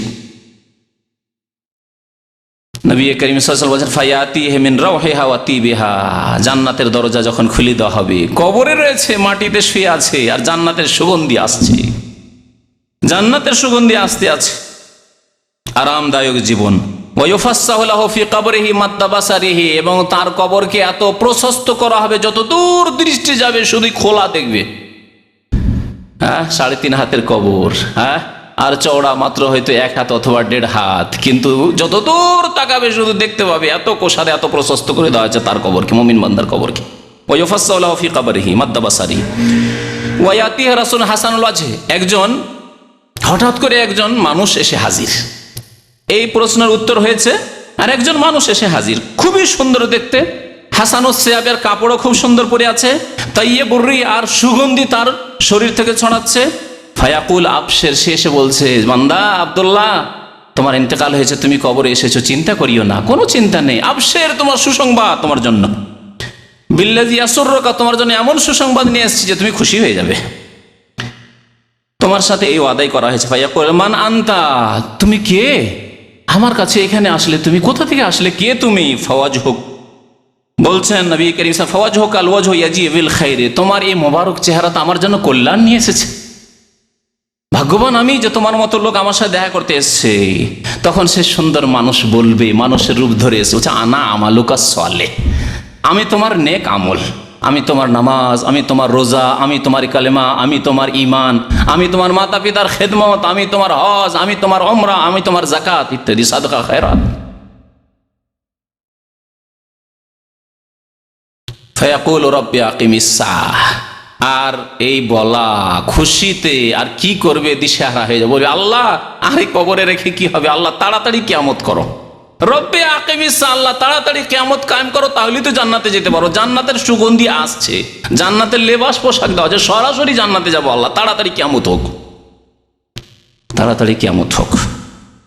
হাত্তায়ের আর জাইলা আহলি ও মালি, যাতে করে আমার পরিবারকে আমি পেয়ে যাই, আমার ধন সম্পদ পেয়ে যাই, অর্থাৎ আমার ধন সম্পদ যে রয়েছে, আমার নিয়ামত যে জান্নাতে রয়েছে, তা আমি পুরোপুরি পেয়ে যাব। আল্লাহ তাড়াতাড়ি কিয়ামত কায়েম করো। নবী করিম সাল্লাল্লাহু আলাইহি ওয়াসাল্লাম বলছেন, ওয়াইনাল আবদাল কাফের, কাফের বান্দা, কাফের মুনাফিক মুশরিক। অন্য হাদিসে রয়েছে বুখারী শরীফে যে মুনাফিক মুশরিক তো যে কোনো এমন পাপিষ্ট হোক না কেন, ফাতু আদরুহু ফি জাসাদিহি, তার দেহে তার আত্মা ফিরিয়ে দেওয়া হয়, ফেরেশতা আসে, তারপর জিজ্ঞাসা করে, ওই প্রশ্নগুলি করে, মান রব্বুকা, তোমার রবকে? উত্তরে বলে হা হা লাদ্রি, আফসোস আফসোস, আক্ষেপ আক্ষেপ, লাদ্রি, কিছুই জানি না, কিছুই জানি না। বুখারী শরীফের হাদিসটিতে একটু পার্থক্যের সাথে রয়েছে, মুনাফিকরা বলবে সামিতুন নাসা ইয়াকুলুনা কাযা ফাকুলতু কাযা, আমি কিছু জানি না তেমন, তবে লোকদেরকে শুনতাম যারা নামাজ রোজা করতো, তাদের কাছে শুনতাম যে এইরকম বলে যে আল্লাহ নাকি আছে, তারপরে আমাদের দিন নাকি ইসলাম, আর 5 ওয়াক্ত নামাজ ফরজ, এরকম বলতো তারা। আর বলতো যে আমাদের নবী নাকি মুহাম্মদ সাল্লাল্লাহু আলাইহি ওয়াসাল্লাম। নাস্তিক লোকেরা, মুনাফিক লোকেরা যারা মুসলিম সমাজে বসে আছে কিন্তু আসলে তারা মুসলিম নয়, এই ধরনের লোকেরা মুনাফিকরা বলবে। জি, নবী করিম সাল্লাল্লাহু আলাইহি ওয়াসাল্লাম বলছেন যে মা দিনুকা, জিজ্ঞাসা করে তোমার ধর্ম কি, বলবে হা হা লাদ্রি, আফসোস, কিছুই জানি না, কিছুই বলতে পারি না। ফায়াকুলান ফাল্লাহু, জিজ্ঞাসা করবে মা হাযা রাজুল আল্লাযী বুইসা ফীকুম, তোমাদের মাঝে যে একজন ব্যক্তিকে পাঠানো হয়েছিল তিনি কে ছিলেন? বলবে হা হা লাদ্রি, কিছুই জানি না। ফায়ুনাদি মুনাদি মিনাস সামায়ে, আকাশ থেকে ডাক দাও, আল্লাহর পক্ষ থেকে ডাক দাও, আনকাযাবা আনকাযাবা, এখানে আল্লাহ আমার বান্দা বলবেন না, আনকাযাবা আব্দি বলবেন না। আল্লাহ এত সন্তুষ্ট এই কাফেরের ওপর, মুনাফিকের ওপর, মুশরিকের ওপর, জালেমের ওপর, গুনাহগারের ওপর, যে আল্লাহ বলবেন যে আমার বান্দা ভুল বলেছে না। ওই মুমিনের ক্ষেত্রে আল্লাহ পাক কিন্তু ডাক দিবেন আন সাদাকা আবদি, আমার বান্দা সত্য বলেছে। আর এখানে বলবে আন কাযাবা, মিথ্যা কথা বলেছে, বান্দা বলে আল্লাহ স্বীকার করবেন না। দেখেন, আপনার যদি 2-4-5টি ছেলে থাকে আর একটা খুব প্রিয় থাকবে, এটা আমার ছেলে, তাই না? আর যেগুলি নাফরমান, বিরুদ্ধাচরণ করে, দুষ্টামি করে, বেশি বদমাইশি করে, কথার বাইরে চলে যায়, এ আমার ছেলেই নয়। স্ত্রীকে বলছেন যে এটা তোমার, আমার নয়, তাই না? আল্লাহ পাক রব্বুল আলামিন বান্দা বলবেন না ওই মিথ্যুককে, আনকাযা, মিথ্যা বলেছে।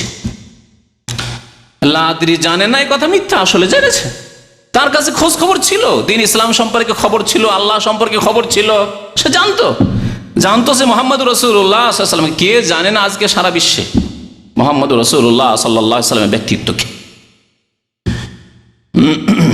আল্লাহ পাক ডাকে ফাফরিশুহু মিনান নারে, তার জন্য জাহান্নামের বিছানা বিছিয়ে দাও, ওয়ালবাসুহু মিনান নারে, জাহান্নামের লিবাস পোশাক পরিয়ে দাও, ওয়াফতাহু লাহু বাবান ইলান নার, জাহান্নামের দরজা তার জন্য খুলে দাও, ফায়াতিহি মিন হাররিহা ওয়াস সামুমিহা, জাহান্নামের তাপ আসতে থাকবে, জাহান্নামের বিষাক্ত হাওয়া আসতে থাকবে, লু হাওয়ার মতো। জাহান্নামের হাওয়া লোহার সাথে তুলনাই করা যায়। ওয়ায়ুযায়্যাকু আলাইহি কবরুহু, আর কবরকে সংকীর্ণ করে দেওয়া হবে, এমন সংকীর্ণ করা হবে, আর কবরে চেপে ধরবে। নবী করিম সাল্লাল্লাহু আলাইহি ওয়াসাল্লাম বলছে হাত্তা তাখতালিফা আদলাহু, তার যে হাড়গুলো রয়েছে, এই পাঞ্জরার হাড়গুলি রয়েছে, এই দিকের হাড় এইদিকে চলে যাবে, ডান দিকের হাড় বাম দিকে চলে যাবে, বাম দিকের হাড় ডান দিকে চলে যাবে। আল্লাহু আকবার। আল্লাহ যেন আমাদেরকে কবর আযাব থেকে হেফাজত করেন, আল্লাহ আমাদেরকে কবর আযাব থেকে যেন নাজাত দেন, জাহান্নামের আযাব থেকে নাজাত দেন। ওয়ায়াতিহি রাজুলুন কাবিহুল ওয়াজহি, একজন খারাপ চেহারা নিয়ে আসবে, বিকট চেহারা নিয়ে আসবে। প্রশ্ন হয়ে গেল, ফেল, বিকট চেহারা নিয়ে একজন এসেছে, মানুষের রূপ ধরে, কাবিহা সিয়াবে, আর নোংরা ময়লা কাপড় পরে এসেছে, মুনতেন রুই, আর একবারে দুর্গন্ধ ছড়াচ্ছে, সড়া গন্ধ আসছে। ফায়াকুল আবশের, তোমার জন্য সুসংবাদ নিয়ে এসেছি, কিন্তু বিল্লাজি ইয়াসুকা, সেই সুসংবাদ তোমাকে খুব খারাপ লাগবে। তোমার জন্য এমন সংবাদ নিয়ে এসেছি যে সংবাদ তোমার জন্য দুঃখজনক সংবাদ। মানুষকে বেশি লাঞ্ছিত করার জন্য দুঃসংবাদকে সুসংবাদ বলা হয়। হ্যাঁ, কাউকে মারতে চাইছেন আর বলছেন যে তোকে মজা দেখাবো, বলেন না? মজা আবার কিসের আছে? মজা তো নেই, কিন্তু বেশি লাঞ্ছিত করার জন্য, তো তাই আবশের তাকে বলা হবে। হাজা ইয়ামুকাল্লাযী কুনতা তুআদ, এই দিনের কথাই বলা হয়েছিল যে একদিন কবরে আসতে হবে, তোমাকে বলা হয়েছিল, নবী বলেছিলেন, কোরআন হাদিসে ছিল, আলেমদের কাছ থেকে শুনেছিলে যে একদিন কবরে আসতে হবে। ফায়াকুলু মান আনতা, জিজ্ঞাসা করবে সেই কাফের, মুনাফিক, পাপিষ্ট, গুনাহগার, মুশরিক, জিজ্ঞাসা করবে মান আনতা, তুমি কে? এত খারাপ চেহারা নিয়ে আমার সামনে এসেছো, আমাকে ভয় লাগে, কে তুমি? ফাওয়াজহুকাল ওয়াজহু ইয়াজিউ বিশ-শাররি, তোমার চেহারা তো আমার জন্য মনে হচ্ছে অমঙ্গল নিয়ে এসেছে, আমার জন্য সর্বনাশ ডেকে নিয়ে এসেছে। ফায়াকুলু আনা আমালুকাল খাবিস, আমি তোমার খবিস আমল, তুমি ফজরে শুয়ে থাকতে, তোমার শিরক, কবরে গিয়ে সিজদা করতে, কবরে গিয়ে খাসি মোরগ জবাই করতে, তুমি গীবত করতে, চুগলখড়ি করতে, তুমি বেঈমানি আত্মসাৎ করেছিলে মানুষের ধন দৌলত, টাকা পয়সা ইত্যাদিতে, তোমার খবি, তুমি মা বাবাকে কষ্ট দিয়েছিলে, ইত্যাদি ইত্যাদি। আনা আমালুকাল খাবিস, আমি তোমার খবিস আমল, খারাপ নোংরা আমলগুলি যে দুনিয়াতে করেছিলে, তাই তুমি জেনা করেছিলে, তুমি মদ খেয়েছিলে, ওইগুলি আমাকে আল্লাহ তোমার কাছে পাঠিয়েছেন। ফায়াকুলু, তখন বলবে যে এই এখনই যে এই অবস্থা, তো বাকি যে কি হবে? তাই সে কি বলবে? কাফের, মুশরিক, গুনাহগার, পাপিষ্ট কি বলবে? রব্বে লা তুকিমিস সা, আল্লাহ কিয়ামত কায়েম করিও না, আল্লাহ যা হবে এখানে হোক, আল্লাহ কিয়ামত কায়েম করিও না। কিয়ামত কায়েম হলে পুলসেরাত, বিচার, হিসাব নিকাশ, সারা জীবনের বিস্তারিত হিসাব দিতে হবে, জবাব দিতে হবে, আর জাহান্নামে যেতে হবে, চিরকাল জাহান্নামে থাকতে হবে। রব্বে লা তুকিমিস সা, এই ছিল, এটি হচ্ছে বিস্তারিত হাদিস, যা বড় সংক্ষেপে আপনাদের সামনে পেশ করলাম, পুরোটাই পেশ করিনি, তবে কবরের জীবনের সাথে সম্পর্কিত কথাগুলি প্রায় চলে এসেছে। আর একটি হাদিস রয়েছে, যে হাদিস দ্বারা আমরা জানতে পারি যে একটি গুরুত্বপূর্ণ বিষয়, যারা মারা যায়, মারা যাওয়ার পরে তাদের আপনজনদের সাথে, পরিচিত ব্যক্তিদের সাথে দেখা সাক্ষাৎ হয় কিনা, অনেকেই প্রশ্ন করেন। এই হাদিসটি নাসাইতে রয়েছে, তাদের সাথে দেখা সাক্ষাৎ হয়, এই হাদিস প্রমাণ করে। নবী করিম সাল্লাল্লাহু আলাইহি ওয়াসাল্লাম এই হাদিসে বলেছেন যে যখন মুমিনের মওতের সময় চলে আসে, তখন রহমতের ফেরেশতা আসসালামু আলাইহি,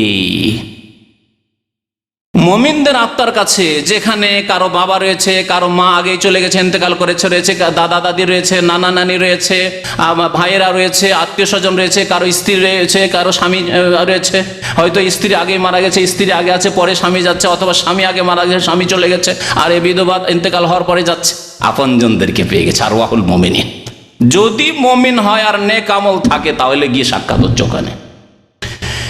বলছেন নবী করিম সাল্লাল্লাহু আলাইহি সাল্লাম এই হাদিসে, যে তারা এত খুশি হয় যে যেমন দীর্ঘদিন কেউ যদি বিদেশে থাকে, অনেকে এখানে প্রবাসী জীবনে, আমরা প্রবাসী জীবনে 5 বছর, 7 বছর, 10 বছর, আমাদের কয়েক ভাই এখানে গেল, ছুটি গেল 10 বছর পরে, 10 বছর পরে দেশে যদি যায়, মা কত খুশি হবে, বাবা কত খুশি হবে, ভাই বোন কত খুশি হবে, কত খুশি হবে। দুনিয়াতে যে খুশি হয় দীর্ঘদিন পরে দেখা সাক্ষাতে, আপনজনের সাথে, বন্ধুদের সাথে, আত্মীয় স্বজনের সাথে দেখা সাক্ষাতে, তার চাইতে বেশি খুশি হবে ওই মুমিন আত্মারা, মুমিনদের যে রূহ রয়েছে, তারা খুব খুশি হবে একে পেয়ে। ফায়াসআলুনাহু, জিজ্ঞাসা করবে, যখন দুনিয়া থেকে আসলে নতুন নতুন এসেছে, জিজ্ঞাসা করে, মাজা ফাআলা ফুলানুন, আচ্ছা আমাদের গ্রামের ওই যে একজন বৃদ্ধ ছিলেন, ওনার কি খবর? আর ভাইগুলির কি খবর? আরো যে আমাদের ভাই ছিল, ভাইয়ের কি খবর? অমুক ব্যক্তির কি খবর? অমুক মহিলার কি খবর? আমার দাদির কি খবর? ইত্যাদি ইত্যাদি। আমার বাবার কি খবর? কেবল আমার ছেলের কি খবর? আমার মেয়ের কি খবর? আমার নাতির কি খবর? এই জিজ্ঞেস করবে। অমুক সাহেবের কি খবর? অমুক নেতা চেয়ারম্যানের কি খবর? অমুক এমপির কি খবর? বলছে আরে ও তো মারা গেছে, মারা গেছে। বলছেন নবী করিম সাল্লাল্লাহু আলাইহি ওয়াসাল্লাম, ফায়াসআলুনাহু, ওই আত্মারা জিজ্ঞাসা করে, মাজা ফাআলা ফুলানুন ওয়া ফুলানুন, অমুক অমুকের কি হয়েছে, মাজা ফাআলা ফুলান, ফায়াকুলুনা দাউহু, তারা আবার আপোষে একে অপরকে বলতে লাগবে যে এত তাড়াহুড়া করিও না, এখন ছাড়ো, একটু একটু আরাম তো করতে দাও, এখন চিন্তায় আছে, দুনিয়া ছেড়ে এসেছে, স্ত্রী ছেড়ে এসছে, কেউ কেউ স্বামী ছেড়ে এসেছে, কেউ ভাই বোন ছেড়ে এসছে, বাবা মা ছেড়ে এসছে, ধন দৌলত ছেড়ে এসছে, বাড়িঘর ছেড়ে এসছে, চাকরি বাকরি ছেড়ে এসছে। একটা চিন্তায়, দুনিয়ার চিন্তায় রয়েছে। দাউ ফাইন্নাহু কানা ফি গাম্মিদ দুনিয়া, গাম্মিদ দুনিয়া, দুনিয়ার দুশ্চিন্তায় এখনো আছে। চিন্তা করছে যে আমার বাড়ির কি হইলো, হায় রে, কে দেখাশোনা করবে, আমার স্ত্রীকে দেখাশোনা করবে, আমার ছেলে মেয়েরকে দেখাশোনা করবে, আমার বৃদ্ধ বাবা মা ছিল তাদেরকে দেখাশোনা করবে, এইসব চিন্তায় ব্যস্ত আছে। একটু ওকে সময় নিতে দাও, ছেড়ে দাও, তাড়াহুড়া করিও না, এই জবাবগুলি পরে নেব। তারপরে জিজ্ঞাসা করে কি খবর, কি খবর। ফাইজা কালা আমা আতাকুম, তারপরে যখন আবার কথাবার্তা হইতে লাগে, একটু পরে আরাম বিশ্রামের পরে, তখন এ বলে যে নতুন গিয়েছে, নতুন মেহমান দুনিয়া থেকে গিয়েছে। সে বলে, আচ্ছা ও চেয়ারম্যান সাহেব আপনাদের কাছে আসেনি, ওই এমপি আপনাদের কাছে আসেনি, ওই আমার আব্বা আপনাদের কাছে আসেনি, ওই আমার ভাই আপনাদের কাছে আসেনি, অমুকের স্ত্রী আপনাদের কাছে এখানে আসেনি, দেখা সাক্ষাৎ হয়নি? বলছে না, তা তো আসেনি, এখানে কোনো খোঁজ খবর নাই।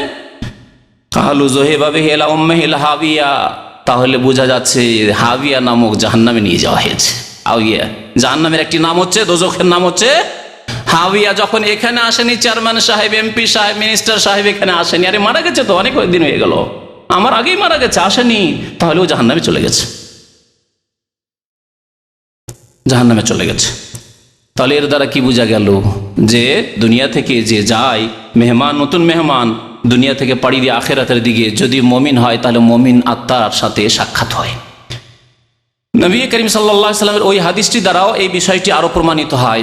একবার ফাতেমা রাদিয়াল্লাহু তাআলা আনহা, নবী করিম সাল্লাল্লাহু আলাইহি সাল্লাম মৃত্যু সজ্জায়, ইন্তেকালের পূর্ব মুহূর্তে নবী করিম সাল্লাল্লাহু আলাইহি সাল্লাম কানে কানে ফাতেমাকে একটু ইশারা করলেন, তোমার সাথে একটা কথা বলবো। কথা বললেন। একবার যখন কথা বললেন ফাতেমা রাদিয়াল্লাহু তাআলা আনহা তখন কান্না শুরু করলেন, কান্নায় ভেঙে পড়লেন তিনি। নবী করিম সাল্লাল্লাহু আলাইহি সাল্লাম আরেকবার ইশারা করলে বললেন যে একটু কথা বলবো। কানটা এগিয়ে নিয়ে গেলেন ফাতেমা রাদিয়াল্লাহু তাআলা আনহা, নবী করিম সাল্লাল্লাহু আলাইহি সাল্লাম আরেকবার কথা বলে ফাসারা, তার সাথে চুপি সুরে কথা বলে কানে কানে কথা বললেন। সাথে সাথে একটু আগে কান্না করছিলেন ফাতেমা রাদিয়াল্লাহু তাআলা, হাসতে শুরু করলেন। এই দৃশ্য মা আয়েশা রাদিয়াল্লাহু তাআলা আনহা দেখছিলেন। তখন জিজ্ঞাসা করেন, নবী করিম সাল্লাল্লাহু আলাইহি ওয়াসাল্লামের ইন্তেকাল হয়ে গেল, দাফন কাফন হয়ে গেল, তারপরে আয়েশা রাদিয়াল্লাহু তাআলা আনহা জিজ্ঞাসা করলেন। প্রথমে জিজ্ঞাসা করেছে, তখন বলেন যে না, নবী করিম সাল্লাল্লাহু আলাইহি ওয়াসাল্লামের একটি সির গোপনীয় বিষয় আল্লাহর নবী কানে কানে বলেছেন, সুতরাং তোমাদেরকে বলবো না। কিন্তু যখন নবী সাল্লাল্লাহু আলাইহি ওয়াসাল্লাম বিদায় নিলেন, তারপরে বারবার করে পিড়াপিড়ি করে জিজ্ঞাসা করা শুরু করলেন, আয়েশা রাদিয়াল্লাহু তাআলা, বলো, একবার তুমি কান্না করলে আল্লাহর নবীর কথা শুনে, তোমার আব্বার কথা শুনে, আর একবার তুমি হাসতে লাগলে কেন, হঠাৎ করে কেমন করে তোমার হাসি আসলে বুঝতে পারলাম না। বললেন ফাতেমা যখন রাদিয়াল্লাহু তাআলা আনহা, আমার আব্বা রাসূলুল্লাহ সাল্লাল্লাহু আলাইহি ওয়াসাল্লাম যখন বললেন যে মা আর বাঁচবো না, আমি বেশিক্ষণ বাঁচবো না, থাকবো না, তখন আমি কান্না শুরু করলাম। তারপরে দ্বিতীয়বার যখন আমার সাথে কানে কথা বললেন যে মা চিন্তা করিও না, আমার পরিবারের, আমার বংশের প্রথম ব্যক্তি যে আমার সাথে সাক্ষাৎ করবে সে তুমি তাড়াতাড়ি চলে আসবে আমার কাছে, তুমি তাড়াতাড়ি আমার কাছে চলে আসবে। ফাতেমা রাদিয়াল্লাহু তাআলা আনহা শুনে হাসতে শুরু করলেন, আলহামদুলিল্লাহ, আব্বার কাছে চলে যাব। কতদিন পরে তাঁর ইন্তেকাল হয়েছিল, আল্লাহ নবীর ইন্তেকালের বলতে পারেন কেউ? হ্যাঁ, মাত্র 6 মাস, মাত্র 6 মাস। আর 6 মাসও তিনি অসুস্থ, আব্বার শোকে অসুস্থ অবস্থায় কাটিয়েছিলেন। অসুস্থ অবস্থা থেকে 6 মাস পরে তার ইন্তেকাল হয়ে গেল। দেখেন, এই বিষয়টি আমি এই জন্যই বলছি আপনাদের সামনে যে আমরা যখন দুনিয়া ছেড়ে যাব, কেউ দুনিয়া ছেড়ে যেতে রাজি নয়, কিন্তু যখন আমরা আখিরাতের দিকটা ভালো করে লক্ষ্য রাখবো, তখন দুনিয়ার উপর মায়া আমাদের তেমন থাকবে না। আমাদের দুনিয়ায় যদি আপনজন কেউ থাকে, তাহলে আপনজন অনেকে চলে গেছে। যদি আমরা সৎ কর্মশীল হয়ে যাই, নেক আমল করে যাই, আল্লাহ যদি ভালো করে ইবাদত বন্দি করে যাই, আখিরাতে পাড়ি দিই, তাহলে যদি ছেলে মেয়েদেরকে ছেড়ে যাই, তো আব্বা আম্মাকে পেয়ে যাব, দাদা দাদিকে পেয়ে যাব, নানা নানিকে পেয়ে যাব, অনেক ভাই ব্রাদার বন্ধু বান্ধবকে পেয়ে যাব, অনেক আলেম ওলামাকে পেয়ে যাব, আল্লাহর নেক বান্দাদেরকে পেয়ে যাব, তাদের সংসর্গ পেয়ে যাব। ফাতেমা রাদিয়াল্লাহু তাআলা হেসে দিলেন। অথচ তাকে যে বলা হল তুমি তাড়াতাড়ি চলে আসবে, তো এখানে একটা দিকেও আছে যে তুমি হাসানকে ছেড়ে চলে যাবে, হোসাইনকে ছেড়ে চলে যাবে, তোমার স্বামী আলীকে ছেড়ে চলে যাবে, এটা ঠিক নয় কি? মাত্র 6 মাস পরে ইন্তেকালের সুসংবাদ যে তুমি তাড়াতাড়ি আমার কাছে চলে আসছো, তার মানে স্বামী ছেড়ে তুমি চলে আসবে। স্বামীর ওপর মায়া ছিল না? হাসান হোসেনের উপর মায়া ছিল না? মোহসেনের উপর মায়া ছিল না? অবশ্যই মায়া ছিল, তাদেরকে তুমি ছেড়ে চলে আসবে। কিন্তু আমি ছেড়ে যাব কোথায়? মুহাম্মদুর রাসূলুল্লাহ সাল্লাল্লাহু আলাইহি ওয়াসাল্লাম, আমার আব্বার কাছে চলে যাব। খুশি খুশি। তো আমাদের যদি ওইরকম অবস্থা, আমরা ইমান তৈরি করতে পারি যে আলহামদুলিল্লাহ আমার ছেলে মেয়েকে যদি আমি এতিম করে চলে যাই, আমার স্ত্রীকে বিধবা করে চলে যাই, তা আমার দাদা দাদি চলে গেছে, কারো মা বাবা চলে গেছে, কারো আর কেউ আপনজন, অনেক আত্মীয় স্বজন চলে গেছে, অনেক নেক মানুষরা যাদেরকে অন্তর থেকে ভালোবাসতো তারা চলে গেছে, তাদের সাথে থাকবো গিয়ে, তাদের সাথে থাকবো গিয়ে আলহামদুলিল্লাহ। আসল বিষয় হচ্ছে ইমান সুন্দর হওয়া আর আমল সুন্দর হওয়া। ইমান এবং আমল সুন্দর যদি থাকে তো দুনিয়াতেও শান্তি রয়েছে, আর আখেরাতে গেলে তো শান্তি অবশ্যই রয়েছে। আসল শান্তি রয়েছে আখেরাতের শান্তি, কবরের জীবনের শান্তি, পরকালের শান্তি।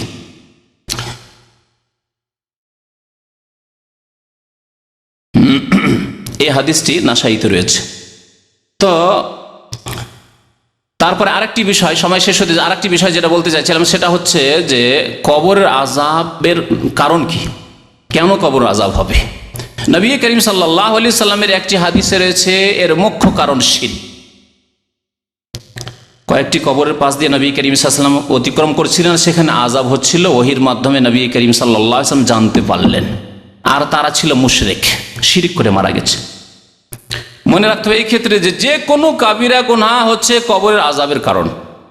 যে কোনো কাবিরা গুনাহ, শিরক করা, কুফরি করা, মুনাফিকি, নামাজ ত্যাগ করা, রোজা ছাড়া, যাকাত না দেওয়া, হজ ফরজ হয়েছে হজ না করা, হজ না করে মরে যাওয়া ইত্যাদি, মাতা পিতার সেবা না করা, মাতা পিতাকে কষ্ট দেওয়া, জেনা ব্যভিচার করা, মাদক দ্রব্যর ব্যবহার ইত্যাদি, যত রকমের খুন করা, যতগুলি গুনাহ রয়েছে, গীবত করা, চুগলখড়ি করা, পেশাব থেকে না বাঁচা, এর মধ্যে দু চারটি কাবিরা গুনহার কথা হাদিসে উল্লেখ আছে। বাকি মনে রাখতে হবে যে কোনো কাবিরা গুনাহই হচ্ছে কবরের আযাবের কারণ। সুতরাং কাবিরা গুনাহ থেকে সব সময় বেঁচে থাকতে হবে, আর সাগিরা থেকেও বাঁচাতে হবে। কারণ সাগিরা যদি ঘন ঘন হইতে লাগে, বেশি বেশি হইতে লাগে, সেটাই কাবিরাতে বড় গুনাহে পরিণত হয়ে যাবে, যেমন হাদিসে রয়েছে। সুতরাং ছোট গুনাহ থেকেও নিজেকে বাঁচিয়ে রাখতে হবে, আর কাবিরা থেকে তো অবশ্যই বেঁচে থাকতে হবে। কারণ কাবিরা গুনাহ মানুষকে ধ্বংস করে দেয়, মানুষকে ধ্বংস করে দেয়, মানুষের ইমানকে ধ্বংস করে দেয়, মানুষের আমলকে ধ্বংস করে দেয়। তো নবী করিম সাল্লাল্লাহু আলাইহি ওয়াসাল্লামের একটি হাদিস রয়েছে শিরকের কথা, সেই হাদিসের একটা অংশ আপনাদেরকে শোনাই। নবী সাল্লাল্লাহু আলাইহি ওয়াসাল্লাম একবার মদিনায় একটি বাগানের পাশ দিয়ে যাচ্ছিলেন, নাজ্জার গোত্রের, বানু নাজ্জারের, আর চেপেছিলেন তিনি খচ্চরে। খচ্চর ঘোড়ার চাইতে ছোট হয় আর গাধার চাইতে বড় হয় খচ্চর। ও নাহানু মাহু, সাহাবারা বলছেন আমরাও তার সাথে ছিলাম। যায়েদ বিন সাবিত রাদিয়াল্লাহু তাআলা বলছেন আমি সাথে ছিলাম। হঠাৎ করে খচ্চরটি লাফ দিয়ে উঠেছে, লাফ দিয়ে উঠেছে, নবী সাল্লাল্লাহু আলাইহি ওয়াসাল্লাম পিঠে চেপে আছেন, লাফ দিয়ে উঠেছে। ফাকাদাত তুলকিহি, এমন হে লাফ দিয়ে উঠেছে মনে হচ্ছে নবী সাল্লাল্লাহু আলাইহি ওয়াসাল্লামকে ফেলে দিবে পিঠ থেকে। ওয়াইজা আকবরুন সিত্তাতুন আও খামসাতুন আও আরবাতুন, আর সেখানে হয় 6টি বা 5টি বা 4টি কবর ছিল, বর্ণনাকারী সন্দেহ। নবী করিম সাল্লাল্লাহু আলাইহি ওয়াসাল্লাম জিজ্ঞাসা করলেন মান ইয়ারিফু আসহাবা হাযিহিল আকবর, এই কবরবাসীদেরকে কে চেনে, এখানে কাদের কবর আছে, কারা এখানে আছে। ফাকালা রাজুলুন, একজন বলেন আমি চিনি। ফামাতা মাতা হাওলাই, জিজ্ঞাসা করেন নবী করিম সাল্লাল্লাহু আলাইহি ওয়াসাল্লাম যে এরা কখন মারা গেছে, বললেন কালু মাতু ফিল ইশরাকে, এরা শিরকের অবস্থায় মারা গেছে, এরা শিরকের অবস্থায় মারা গেছে। তাহলে পুতুল পূজার শিরক হোক, আর কবরে সেজদা করা শিরক হোক, আর কবরে খাসি মোরগ জবাই করা শিরক হোক, আর কবরে চাদর চড়ানোর শিরক হোক, আর কবরে গিয়ে ফরিয়াদ করা সন্তান চাওয়ার শিরক হোক, আর কবরে গিয়ে রোগ ভালো করার আশা করা এই শিরক হোক, আর তাবিজ বাঁধাই শিরক হোক, আর আল্লাহ ছাড়া অন্যের কসম করাই শিরক হোক, লোক দেখানো আমলের শিরক হোক, ছোট শিরক হোক আর বড় শিরক হোক, শিরক হচ্ছে মুখ্য কারণ কবরের আযাবের। এই হাদিসটি দ্বারা জানা গেল। নবী সাল্লাল্লাহু আলাইহি ওয়াসাল্লাম বললেন যে এরা কখন মারা গেছে, সাহাবী বললেন যে এরা শিরকের অবস্থায় মারা গেছে। তারপরে নবী করিম সাল্লাল্লাহু আলাইহি ওয়াসাল্লাম বললেন ইন্না হাযিহিল উম্মাহ তুবতালা ফি কুবুরিহা, এই উম্মতের লোকদেরকে কবরে পরীক্ষা করা হবে, এবং পরীক্ষার পরে যদি পরীক্ষা উত্তীর্ণ না হতে পারে, পাশ না করতে পারে, তাহলে তাদেরকে আযাব দেওয়া হবে। তারপরে নবী করিম সাল্লাল্লাহু আলাইহি ওয়াসাল্লাম বললেন যে তোমাদেরকে এখানে যে আযাব হচ্ছে আমি শুনতে পাচ্ছি। যদি এই আশঙ্কা, এই ভয় না থাকতো যে আমি যদি আজকে তোমাদেরকে শুনিয়ে দিই তো তোমরা কাউকে দাফনই করবে না, ভয়া দাফন করে ছেড়ে দিবে, লাশকে মাটিতে রেখে ফেলে দিবে, যে মাটির নিচে দিবই না, বাবা মারা গেছে মাটির উপর ফেলে রেখে দিবেন, পচবে সরবে। মা মারা গেছে রেখে দিবেন, স্ত্রী মারা গেছে রেখে দিবেন, স্বামী মারা গেছে রেখে দিবেন ভয়ে। যদি তোমাদেরকে কবর অবস্থা শুনিয়ে দিই, মুসলিম শরীফের হাদিস। বলছেন নবী সাল্লাল্লাহু আলাইহি ওয়াসাল্লাম, আল্লাহ তাদাফানু, আমার এই আশঙ্কা ভয় যদি না হইতো যে তোমরা দাফন করা ছেড়ে দিবে, মাইয়াতকে মৃতকে দাফন করা ছেড়ে দিল্লাহ তাআউতুল্লাহ, তবে আল্লাহর কাছে আমি দোয়া করতাম আইয়ুসমিআকুম মিন আযাবিল কবরে আল্লাযী আসমা মিনহু, যেই কবরের আযাব আমি শুনতে পাচ্ছি, এই পশু এই খচ্চর শুনতে পাচ্ছে, সেটা তোমাদেরকেও শোনাই দিতাম। কিন্তু ভয় যদি তোমরা শুনতে পাও তো এত ভীত সন্ত্রস্ত হয়ে যাবে যে কেউ কাউকে দাফন করবে না, মাটিতে দাফনই করবে না। সুম্মা আকবালা আলাইনা বিওয়াজহি, তারপর নবী করিম সাল্লাল্লাহু আলাইহি সাল্লাম ফিরে দেখলেন সাহাবায়ে কেরামদেরকে আর বললেন তাআউযু বিল্লাহি মিন আযাবিন নার, জাহান্নামের আযাব থেকে আল্লাহর কাছে আশ্রয় কামনা করো। কালু সাহাবারা নাউযু বিল্লাহি মিন আযাবিন নার, বললেন তাআউযু বিল্লাহি মিন আযাবিল কবর, কবর আযাব থেকে আল্লাহর কাছে পানা চাও, আশ্রয় কামনা করো। সাহাবারা নাউযু বিল্লাহি মিন আযাবিল কবর, তাআউযু বিল্লাহি মিনাল ফিতানি মা যাহারা মিনহা ওয়া বাতান, ফিতনা থেকে, প্রকাশ্য অপ্রকাশ্য গোপনীয় সমস্ত রকমের ফিতনা আপদ বিপদ থেকে আল্লাহর কাছে তোমরা পানা চাও, আশ্রয় চাও। সাহাবায়ে কেরাম সেই দোয়া নাউযু বিল্লাহি মিনাল ফিতানি মা যাহারা মিনহা ওয়া বাতান। নবী সাল্লাল্লাহু আলাইহি ওয়াসাল্লাম চতুর্থবারে বললেন তাআউযু বিল্লাহি মিন ফিতনাতিদ দাজ্জাল, দাজ্জালের ফিতনা থেকে, দাজ্জালের সমস্যা থেকে, দাজ্জালের ঈমান হরণ করা থেকে আল্লাহর কাছে তোমরা পানা চাও। সাহাবারা বলেন নাউযু বিল্লাহি মিন ফিতনাতিদ দাজ্জাল, দাজ্জালের ফিতনা থেকে আল্লাহ তোমার আশ্রয় কামনা করি। সহিহ মুসলিমের হাদিস। এই হাদিস দ্বারা বুঝতে পারলাম যে কবর আযাব হওয়ার মুখ্য কারণ হচ্ছে শিরক। এছাড়া যতগুলি কাবিরা গুনাহ রয়েছে, আরেকটি হাদিসে রয়েছে 2 কবরে আযাব হচ্ছিল, বুখারী মুসলিম শরীফের হাদিস।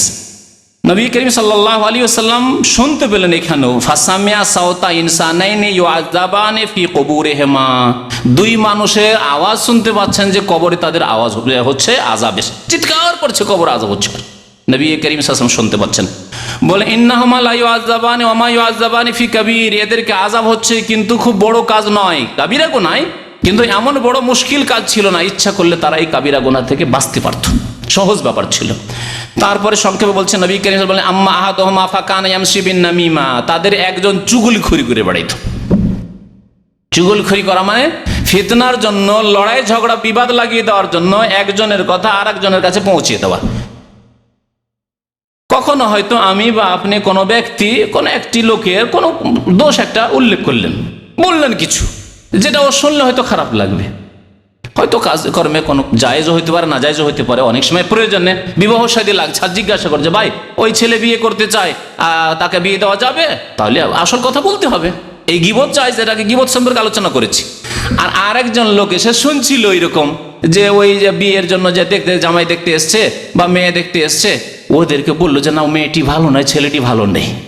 শুনে গিয়ে ওই মেয়ের বাড়িতে বা ছেলের বাড়িতে গিয়ে জানিয়ে দিল, আর জানো তোমাদের বিয়েটা কেন ভাঙলো? এই জন্যই তো ভাঙলো, ওই যে লোকটি জানছো না, ওই যে অমুক হাফেজ সাহেব, ওকে জিজ্ঞাসা করেছিল যে লোকটি কেমন, মেয়েটি কেমন, বলছে না ভালো না, খবরদার এখানে বিয়ে দিয়েন না, সমস্যা হবে। আর কি না হইতে পারে বলুন? মারামারি, জীবনও নিয়ে নিতে পারে, আমাদের বিয়ে ভাঙালি তুই, সারা জীবনের জন্য শত্রুতা। এই হচ্ছে চুগলখড়ি। তাহলে ফিতনা লাগাবার জন্য, ঝগড়া বিবাদ লাগাবার জন্য যদি একের কথা অন্যকে পৌঁছানো হয়, তার নাম হচ্ছে চুগলখড়ি। কিন্তু সংশোধনের জন্য যদি কারো কথা পৌঁছানো হয়, অথবা কারো উপকার করার জন্য, ভাই আমার একটা মেসেজ আছে, খবর আছে, তো অমুক ভাই ওর কাছে টেলিফোন নাই, খবরটা পৌঁছে দিন যেন এই কাজটি করে, ভালো না মন্দ কাজ? ভালো কাজ, কারণ আপনি ফিতনা লাগাবার জন্য করেন, উপকার করার জন্য করেছেন। তাহলে ফিতনা ঝগড়া বিবাদ লাগাবার জন্য যে একের কথা অন্যকে পৌঁছানো, তার নাম হচ্ছে নামিমা, চুগলখড়ি করা, কাবিরা গুনাহ। এর মাধ্যমে সম্পর্ক খারাপ, আপনজনদের মাঝে সম্পর্ক খারাপ হয়ে যায়। জি। আর আরেকজন কি করতো, লা ইয়াস্তাতিরু মিনাল বল, পেশাব করার সময় পর্দা করতো না, দাঁড়িয়ে পেশাব করা শুরু করতো যেখানে সেখানে। এক শ্রেণীর প্যান্ট পরা লোকের আছে, দাঁড়িয়ে যেখানে সেখানে পেশাব করছে, অথবা বসে করলেও দেখবেন নদীর আশেপাশে, নদীর পাড়ে যারা বাস করে তারা কি করে, নদীর পাড়ে কত লোক আসছে আর যাচ্ছে, আর মাথা নিচে করে পায়খানে বসে গেছে, দেখেছেন এরকম দৃশ্য? যেখানে নদী আছে, নদী এলাকার লোকেরা সব জানে, মাথা নিচে করে, চোখে চোখে না দেখলি হলো, 4 চোখে এক জায়গায় না হইলি হলো, বসে গেছে, পেশাব পায়খানা করতে বসে গেছে, আর ওদিকে দুঃখ দেখা দেখে না, সবাই দেখছে তাকে। যেটি হচ্ছে কাবিরা গুনাহ, কবর আযাবের কারণ। পেশাবের সময়, পায়খানার সময় পর্দা করতো না। আর একটি হাদিস লা ইয়াস্তানজিহু মিন বাউলিহি, নিজের পেশাব থেকে বাঁচত না, পেশাব করার সময় শক্ত মাটি দিয়ে পেশাব করতে শুরু করলো, পেশাব ছিটে সে কাপড়ে পড়লো, পায়ে পড়লো, ওই অবস্থায় থেকে গেল। নামাজ পড়লো, ওই অবস্থায় তো নামাজ পড়লো। আর যারা বেনামাজি তাদের তার পরোয়াই নেই, যারা নামাজ পড়ে না তাদের তার পরোয়াই নেই যে পেশাব গায়ে পড়লেই কি আর কাপড়ে পড়লেই কি, বরং তাদের প্যান্ট খারাপ থাকলেই সুবিধে, তাই না?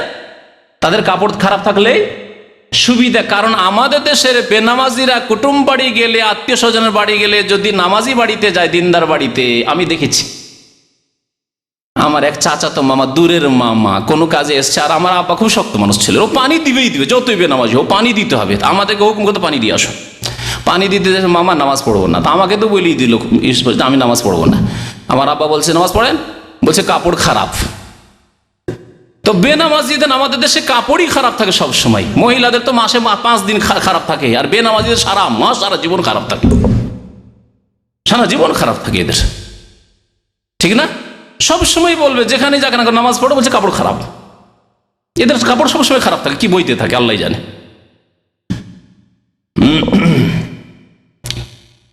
তো নবী করিম সাল্লাল্লাহু আলাইহি সাল্লাম এই হাদিসে কবরের আযাবের কারণের কথা উল্লেখ করলেন।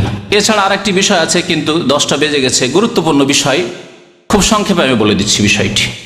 সেটা হচ্ছে কবরের আযাব সম্পর্কে যারা সন্দিহান, দেখতে পায় না কেমন করে মানব, যারা ইসলামের ধার ধারে না, জাতিতে মুসলমান, নামে মুসলমান, তাদের সন্দেহ এইরকম স্বাভাবিক ব্যাপার।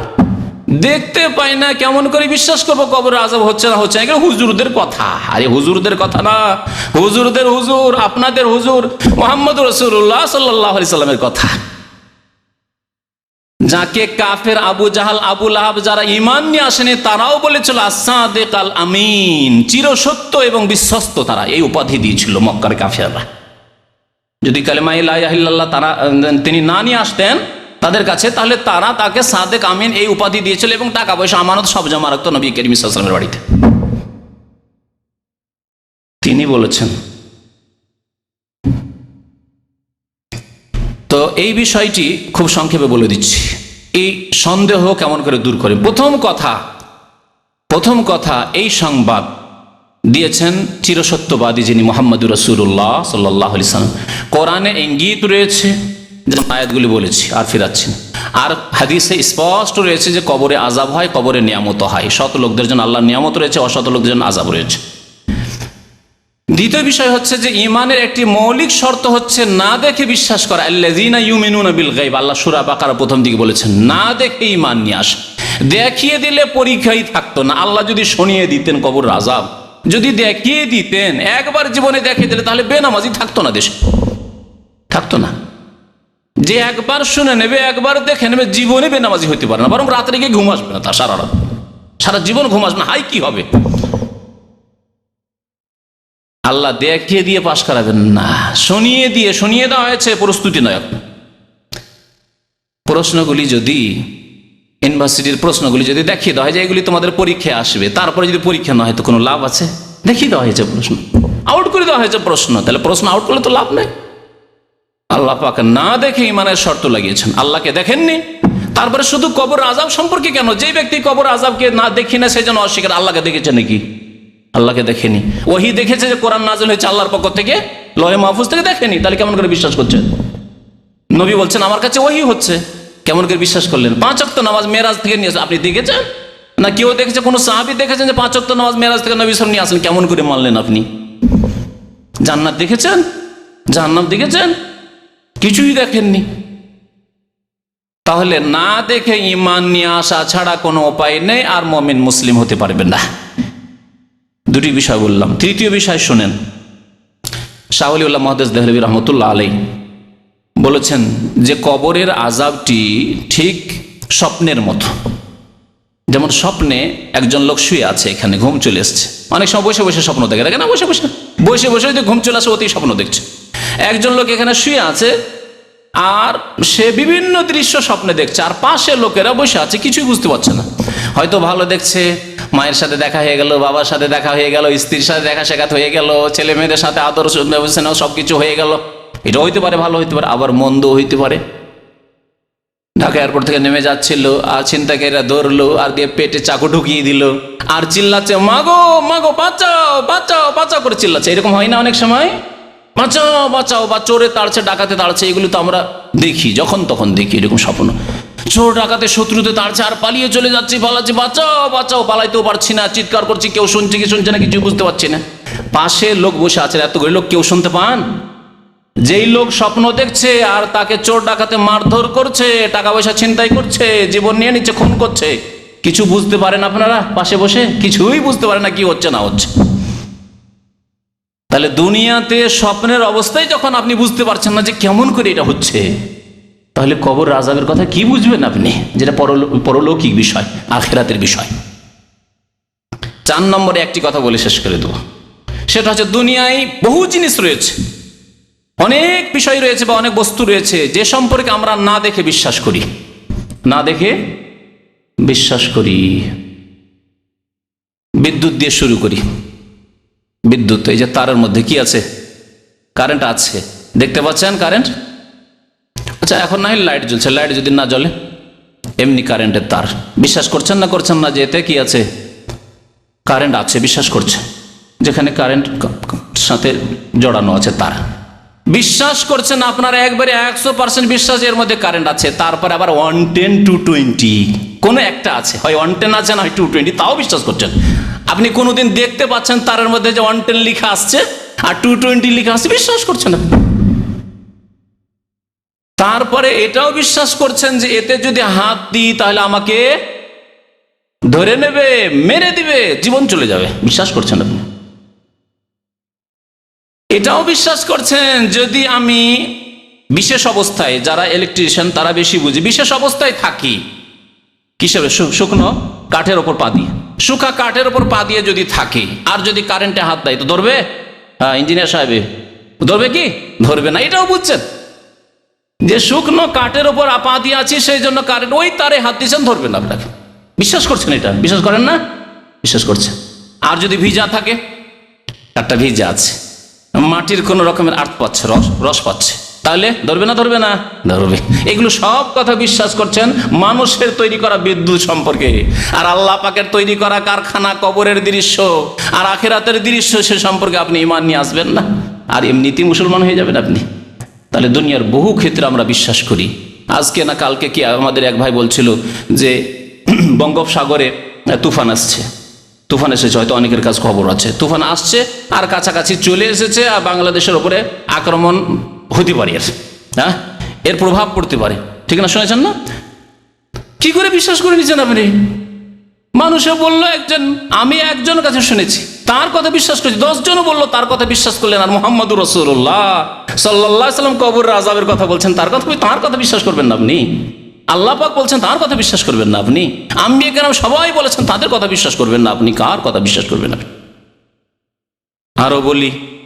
আরো বলি এইরকম যারা সংশয় রয়েছে, কুফরিত রয়েছে, তাদেরকে যে আপনার মায়ের কথায় আপনি বিশ্বাস করেছেন, আমার মায়ের কথা আমি বিশ্বাস করেছি, এটা আমার বাবা, বিশ্বাস করিনি। কেউ কি দেখেছেন যে আসলে বাবা কিনা? কেউ দেখেননি। তারপরে বিশ্বাস করে ছোট থেকে যখনই মুখ ফুটেছে 2 বছর 2.5 বছর, তখন বলছে যে এটা তোমার আব্বা, এটা তোমার আব্বা, ওই আব্বা আব্বা করতে এত আব্বা করছে, আব্বাই বলছি তাকে সারা জীবন। আর পুরো ইমান বিশ্বাস আছে এটাই আমার আব্বা, বিশ্বাস করছেন মায়ের কথা। তারপরে আত্মীয় স্বজন, খালা, ফুফু, নানি, না দাদি, এসব বলেছে, এরা বলেছে যে এটা তোমার আব্বা, এটা তোমার আম্মা, এসব বিশ্বাস করেছেন আপনি। দুনিয়া আমরা সব কথাই বিশ্বাস করি, কিন্তু আখিরাতের ক্ষেত্রে যখন আসে তখন শয়তান আমাদের অনেককে গুমরাহ করে দেয়, পথভ্রষ্ট করে দেয়। যখন কবরের জীবনের কথা আসে তখন শয়তান আমাদের অনেককে গুমরাহ, পথভ্রষ্ট করে দেয়। আল্লাহ যেন আমাদেরকে ঈমান সুন্দর করা তৌফিক দান করেন। আল্লাহ আমাদের কবরের জীবন যেন সুখী করেন, আমাদের আখিরাতের জীবন সুখী করেন। আল্লাহ দুনিয়াতেও আমাদেরকে সুখী করেন। রব্বানা আতিনা ফিদ দুনিয়া হাসানা ওয়া ফিল আখিরাতি হাসানা ওয়া কিনা আযাবান নার। ربنا ظلمنا أنفسنا وإن لم تغفر لنا وترحمنا لنكونن من الخاسرين ربنا هب لنا من أزواجنا وذرياتنا قرة أعين واجعلنا للمتقين إماما وصلى الله على نبينا محمد وعلى آله وصحبه أجمعين. আচ্ছা, আমাদের এক ভাই এখানে আসেন, ওনার আম্মা ইন্তেকাল করেছে, দোয়া চেয়েছে আপনাদের কাছে, দোয়া করেন আল্লাহ যেন তাকে জান্নাতবাসী করে, তার গুনাহ খাতা মাফ করে, তার কবরের বালা মুসিবতকে যেন দূর করে, কবরের পরীক্ষা আল্লাহ যেন পাশ করার তৌফিক দান করেন, আমিন। এমন কোনো স্থান আছে কি যেখানে কবর দিলে আযাব হয় না? জানা নেই এমন। তবে মদিনায় ইন্তেকালের ফজিলত রয়েছে, কিন্তু বেআমলদের জন্য নয়। যাদের আমল, সৎ আমল রয়েছে, অতিরিক্ত মদিনায় যদি ইন্তেকাল হয় তার ফজিলত রয়েছে। জি, মদিনার ফজিলত সম্পর্কে ইনশাআল্লাহ তার বিস্তারিত বক্তব্য করব। আর বাকি এমন কোন স্থান নেই যে স্থানে কবর দিলেই আযাব হবে না, না, এমন কিছু নেই। এছাড়া অনেক বিভ্রান্তিকর কথাবার্তা, শিরকি কুফরি বিদাতি কথাবার্তা রয়েছে, যে পীরের সাজরানামা লিখে দেয়, পীরের সিলসিলা লিখে দেয় মুরিদদেরকে, যে এটা যদি কাফনে বেঁধে দেয় তাহলে মুনকার নাকির এসে ওটা খুলে দেয়। আরে হ্যাঁ, পীরের সাজরানামা আছে, আর জিজ্ঞাসাই করবে না। মান রাব্বুকা মা দীনুকা, মান নবী জিজ্ঞাসা করবে না। এইসব কথাবার্তা রয়েছে পীরতন্ত্রে।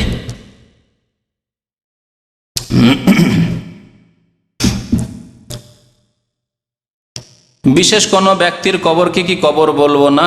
না, প্রত্যেকের কবর কবর। আমি একটি বিষয় আছে, দীর্ঘদিন আগের আলোচনা আছে, নবী করিম সাল্লাল্লাহু আলাইহি ওয়াসাল্লামের কবরকেও সাহাবায়ে কেরাম সবাই কবর বলতেন। আবু বকরের কবরকে কবর বলতেন, ওমরের কবরকে কবর বলতেন, সবার কবরকে কবর বলতেন। সুতরাং আল্লাহর নবীর কবরকে রওজায়ে পাক বলা বিদাতি কথা, আর পীরদের কবরগুলিকে মাজার বলা বিদাতি কথা, আর গরিব মিসকিনদের কবরগুলিকে কবর বলা শুধু ভ্রান্ত কথাই। সবগুলি কবর, সবগুলি কবর। জি, কবরে আজান দিলে নাকি আযাব হয় না? হ্যাঁ, এটি নতুন মতবাদ আহমদ রেজা খান বেরেলভী ভারত থেকে চালু করেছে, আজকে থেকে প্রায় 40 থেকে 50 বছর আগে। আর তার একটা ছোট্ট পুস্তিকা আছে, আজানুল কবর। আর এই মুশরিক বিদাতি যে কবর পূজাকে ধর্ম বানিয়েছে, সে কোরআন এবং হাদিসকে বিকৃত করে বলছে যে কোরআন হাদিসে আছে কবরে সিজদা করার কথা, কবরওয়ালার কাছে দোয়া করার কথা। এই দলটি বাংলাদেশে বিভিন্ন জায়গায় আছে, যারা নিজেদেরকে রেজভি বলে অথবা সুন্নি বলে, আহলে সুন্নাত ওয়াল জামাত বলে, কিন্তু তারা আহমদ রেজা খানের উম্মত। তাদের আকীদা যে কবরে আজান দিতে হবে, নবী করিম সাল্লাল্লাহু আলাইহি ওয়াসাল্লাম থেকে কোনো এর প্রমাণ নেই। আমার সময় বেশি হয়ে যাচ্ছে, না হলে আমি বলতাম। আমার ছাত্র জীবনের শেষ বছর ছিল, দাওরাতে পড়াশোনা করতাম, তখন একবার ওইরকম এক বিদাতি মোল্লা, কোনো আলেম না, আধা মুন্সি আর কি। তো মুন্সি এসে এক গ্রামে কবরে আজান দিতে শুরু করেছে, ওই বেরেলভী এলাকায় এসেছে, আজান দিতে শুরু করেছে। তারপরে ওখানকার শিক্ষিত লোকেরা ছিল, যারা নতুন লেগেছে, যদিও তারা বেরেলভী তবু নতুন লেগেছে, প্রথম ওই এলাকায় আজান হয়েছে, তখন ওরা দৌড় দিয়ে চলে এসেছে আমাদের ওই মাদ্রাসা, যে মাদ্রাসা আমি ফারিগ হই। 1982 বা 81 ঘটনা, 1981 অথবা 82 ঘটনা। তো তারপরে আমাদের এক ওস্তাদ গেলেন, তার সাথে আমাকে নিলে, যে বুখারী মুসলিম এগুলো হাদিসগুলো নিয়ে যেতে হবে। আর আমি আলহামদুলিল্লাহ পড়াশোনা ভালো বলছে, একটা ছেলে নিয়ে আর একজন ওস্তাদ গেলাম ওখানে। ওরা জানতে পেরেছে যে আলেম আনতে গিয়েছে, তার আগেও মোল্লা পালিয়ে গেছে নেই। তো ওই গ্রামে গিয়ে আলোচনা হইলো, আর সেখানে হাদিসগুলো খুলে দেখানো হলো। আজান শুধু নবজাত সন্তান, যে নতুন জন্ম হয়েছে বাচ্চার, এই শিশুর কানে আজান দেওয়ার হাদিস আছে। এছাড়া নামাজের আজান আছে, আর কোনো আজান নেই। আমাদের ঝড় তুফানে আজান দেয়, তাই না? ঝড় তুফানে আজান, যখন ঝড় তুফান ঘূর্ণিঝড় হয়, কত যে ছোট কালে আজান দিয়েছি। আমার আব্বা আজান দিতেন, কিন্তু আমার মামার বাড়িতে দেখতাম মামাতো ভাইরা আজান দিচ্ছে, সবাই আজান দিচ্ছে, আমিও আজান দিতাম। এসব বিদাতি কাজ, সব বিদাতি কাজ। কবরে কোনো আজান নেই। কবর যদি সুন্দর করে খনন করা হয়, সেটা নাকি সৎ লোকের আলামত। কেমন কথা? সুন্দর করে খনন মানে কবর খনন করতে গিয়ে যদি ভুসড়ে না পড়ে, এটা বলতে চেয়েছেন মনে হয় নাকি? না, এমন কিছু নাই। নরম মাটি থাকলে, বর্ষাকাল থাকলে, আর ইন্ডিয়া বাংলাদেশের জমি হলে এমনিতে ভালো ভালো সৎ মানুষের কবর ভুসে পড়বে। মাটি কি আর কি বুঝবে যে এটা সৎ লোকের কবর? তো ভুসলিতে হবে না, আর অসৎ লোকের তো ভুসলে যেতে হবে। ওর যেটা কাজ করবে। আর যদি কবর ভেঙে পড়ে যায় অথবা পানি উঠে, তা না অসৎ হওয়ার কারণ না, এসব মিথ্যা কথা, সব ভুল কথা, ভুল কথা। বর্ষাকাল যখন থাকবে উঁচু জায়গায় কবর দেন, এবং কবরস্থানে কবর দেন। কবরস্থানে একটু উঁচু জায়গায় করেন, নিচু জায়গায় যাতে না হয়। আল্লাহর ওলি যদি কবরের পাশ দিয়ে যায়, তখন নাকি আযাব হয় না? ডাহা মিথ্যা কথা, ডাহা মিথ্যা কথা। নবী করিম সাল্লাল্লাহু আলাইহি ওয়াসাল্লাম চাইতে আল্লাহর বড় ওলি কে ছিল? ওলি মানে দোস্ত। তো আল্লাহর অন্তরঙ্গ বন্ধু, ওলির চাইতে বড় উপাধি হচ্ছে খালিল। খালিল মানে অন্তরঙ্গ বন্ধু, খালিল মানে অন্তরঙ্গ বন্ধু। আল্লাহ পাক মাত্র 2 নবীকে খালিল বলেছেন, আর কাউকে খালিল বলেননি। ইব্রাহিম আলাইহিস সালাম আর মোহাম্মদুর রাসূলুল্লাহ সাল্লাল্লাহু আলাইহি ওয়াসাল্লাম। তো মোহাম্মদুর রাসূলুল্লাহ হাদিস তো পড়ে শোনাইলাম, মুসলিম শরীফের হাদিস, যে 6টি কবর বা 5টি কবর ছিল বা 4টি কবর ছিল, আর সেখান দিয়ে যাচ্ছেন নবী করিম সাল্লাল্লাহু আলাইহি ওয়াসাল্লাম। আর আরেকটি ঘটনায় 2টি কবর ছিল, তাদের আযাব হচ্ছে। আল্লাহর নবী, দুনিয়ার সবচেয়ে বড় ওলি, আল্লাহর অন্তরঙ্গ খালিল, তিনি যাচ্ছেন আর কবর আযাব হচ্ছে, বন্ধ হচ্ছে না। তাহলে এসব ভণ্ড ওলি যারা ওলিয়া ও শয়তান কিন্তু নিজে ওলি দাবি করে বসে আছে, তাদের ফজিলত কোত্থেকে পেলেন আপনি? সত্যিকার ওলি যদি এই উম্মতের হয়, শ্রেষ্ঠ ওলি আবু বকর সিদ্দিক, আবু বকর, ওমর, ওসমান, আলী। এইভাবে ওলি চিনতে শেখেন, ওলিকে চেনেন এবং তাদের সাথে মহব্বত করুন এবং তাদের অনুসরণ করুন, তাদের পথে চলুন। আর ভণ্ডদেরকে ওলি বানিয়ে বসে আছেন।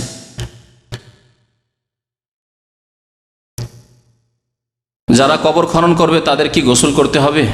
কবর খনন করার ক্ষেত্রে নেই, যারা গোসল দিবে, একটি হাদিস আছে, যারা গোসল দিবে তারা গোসল করবে, এই গোসল করা সুন্নাত। জি।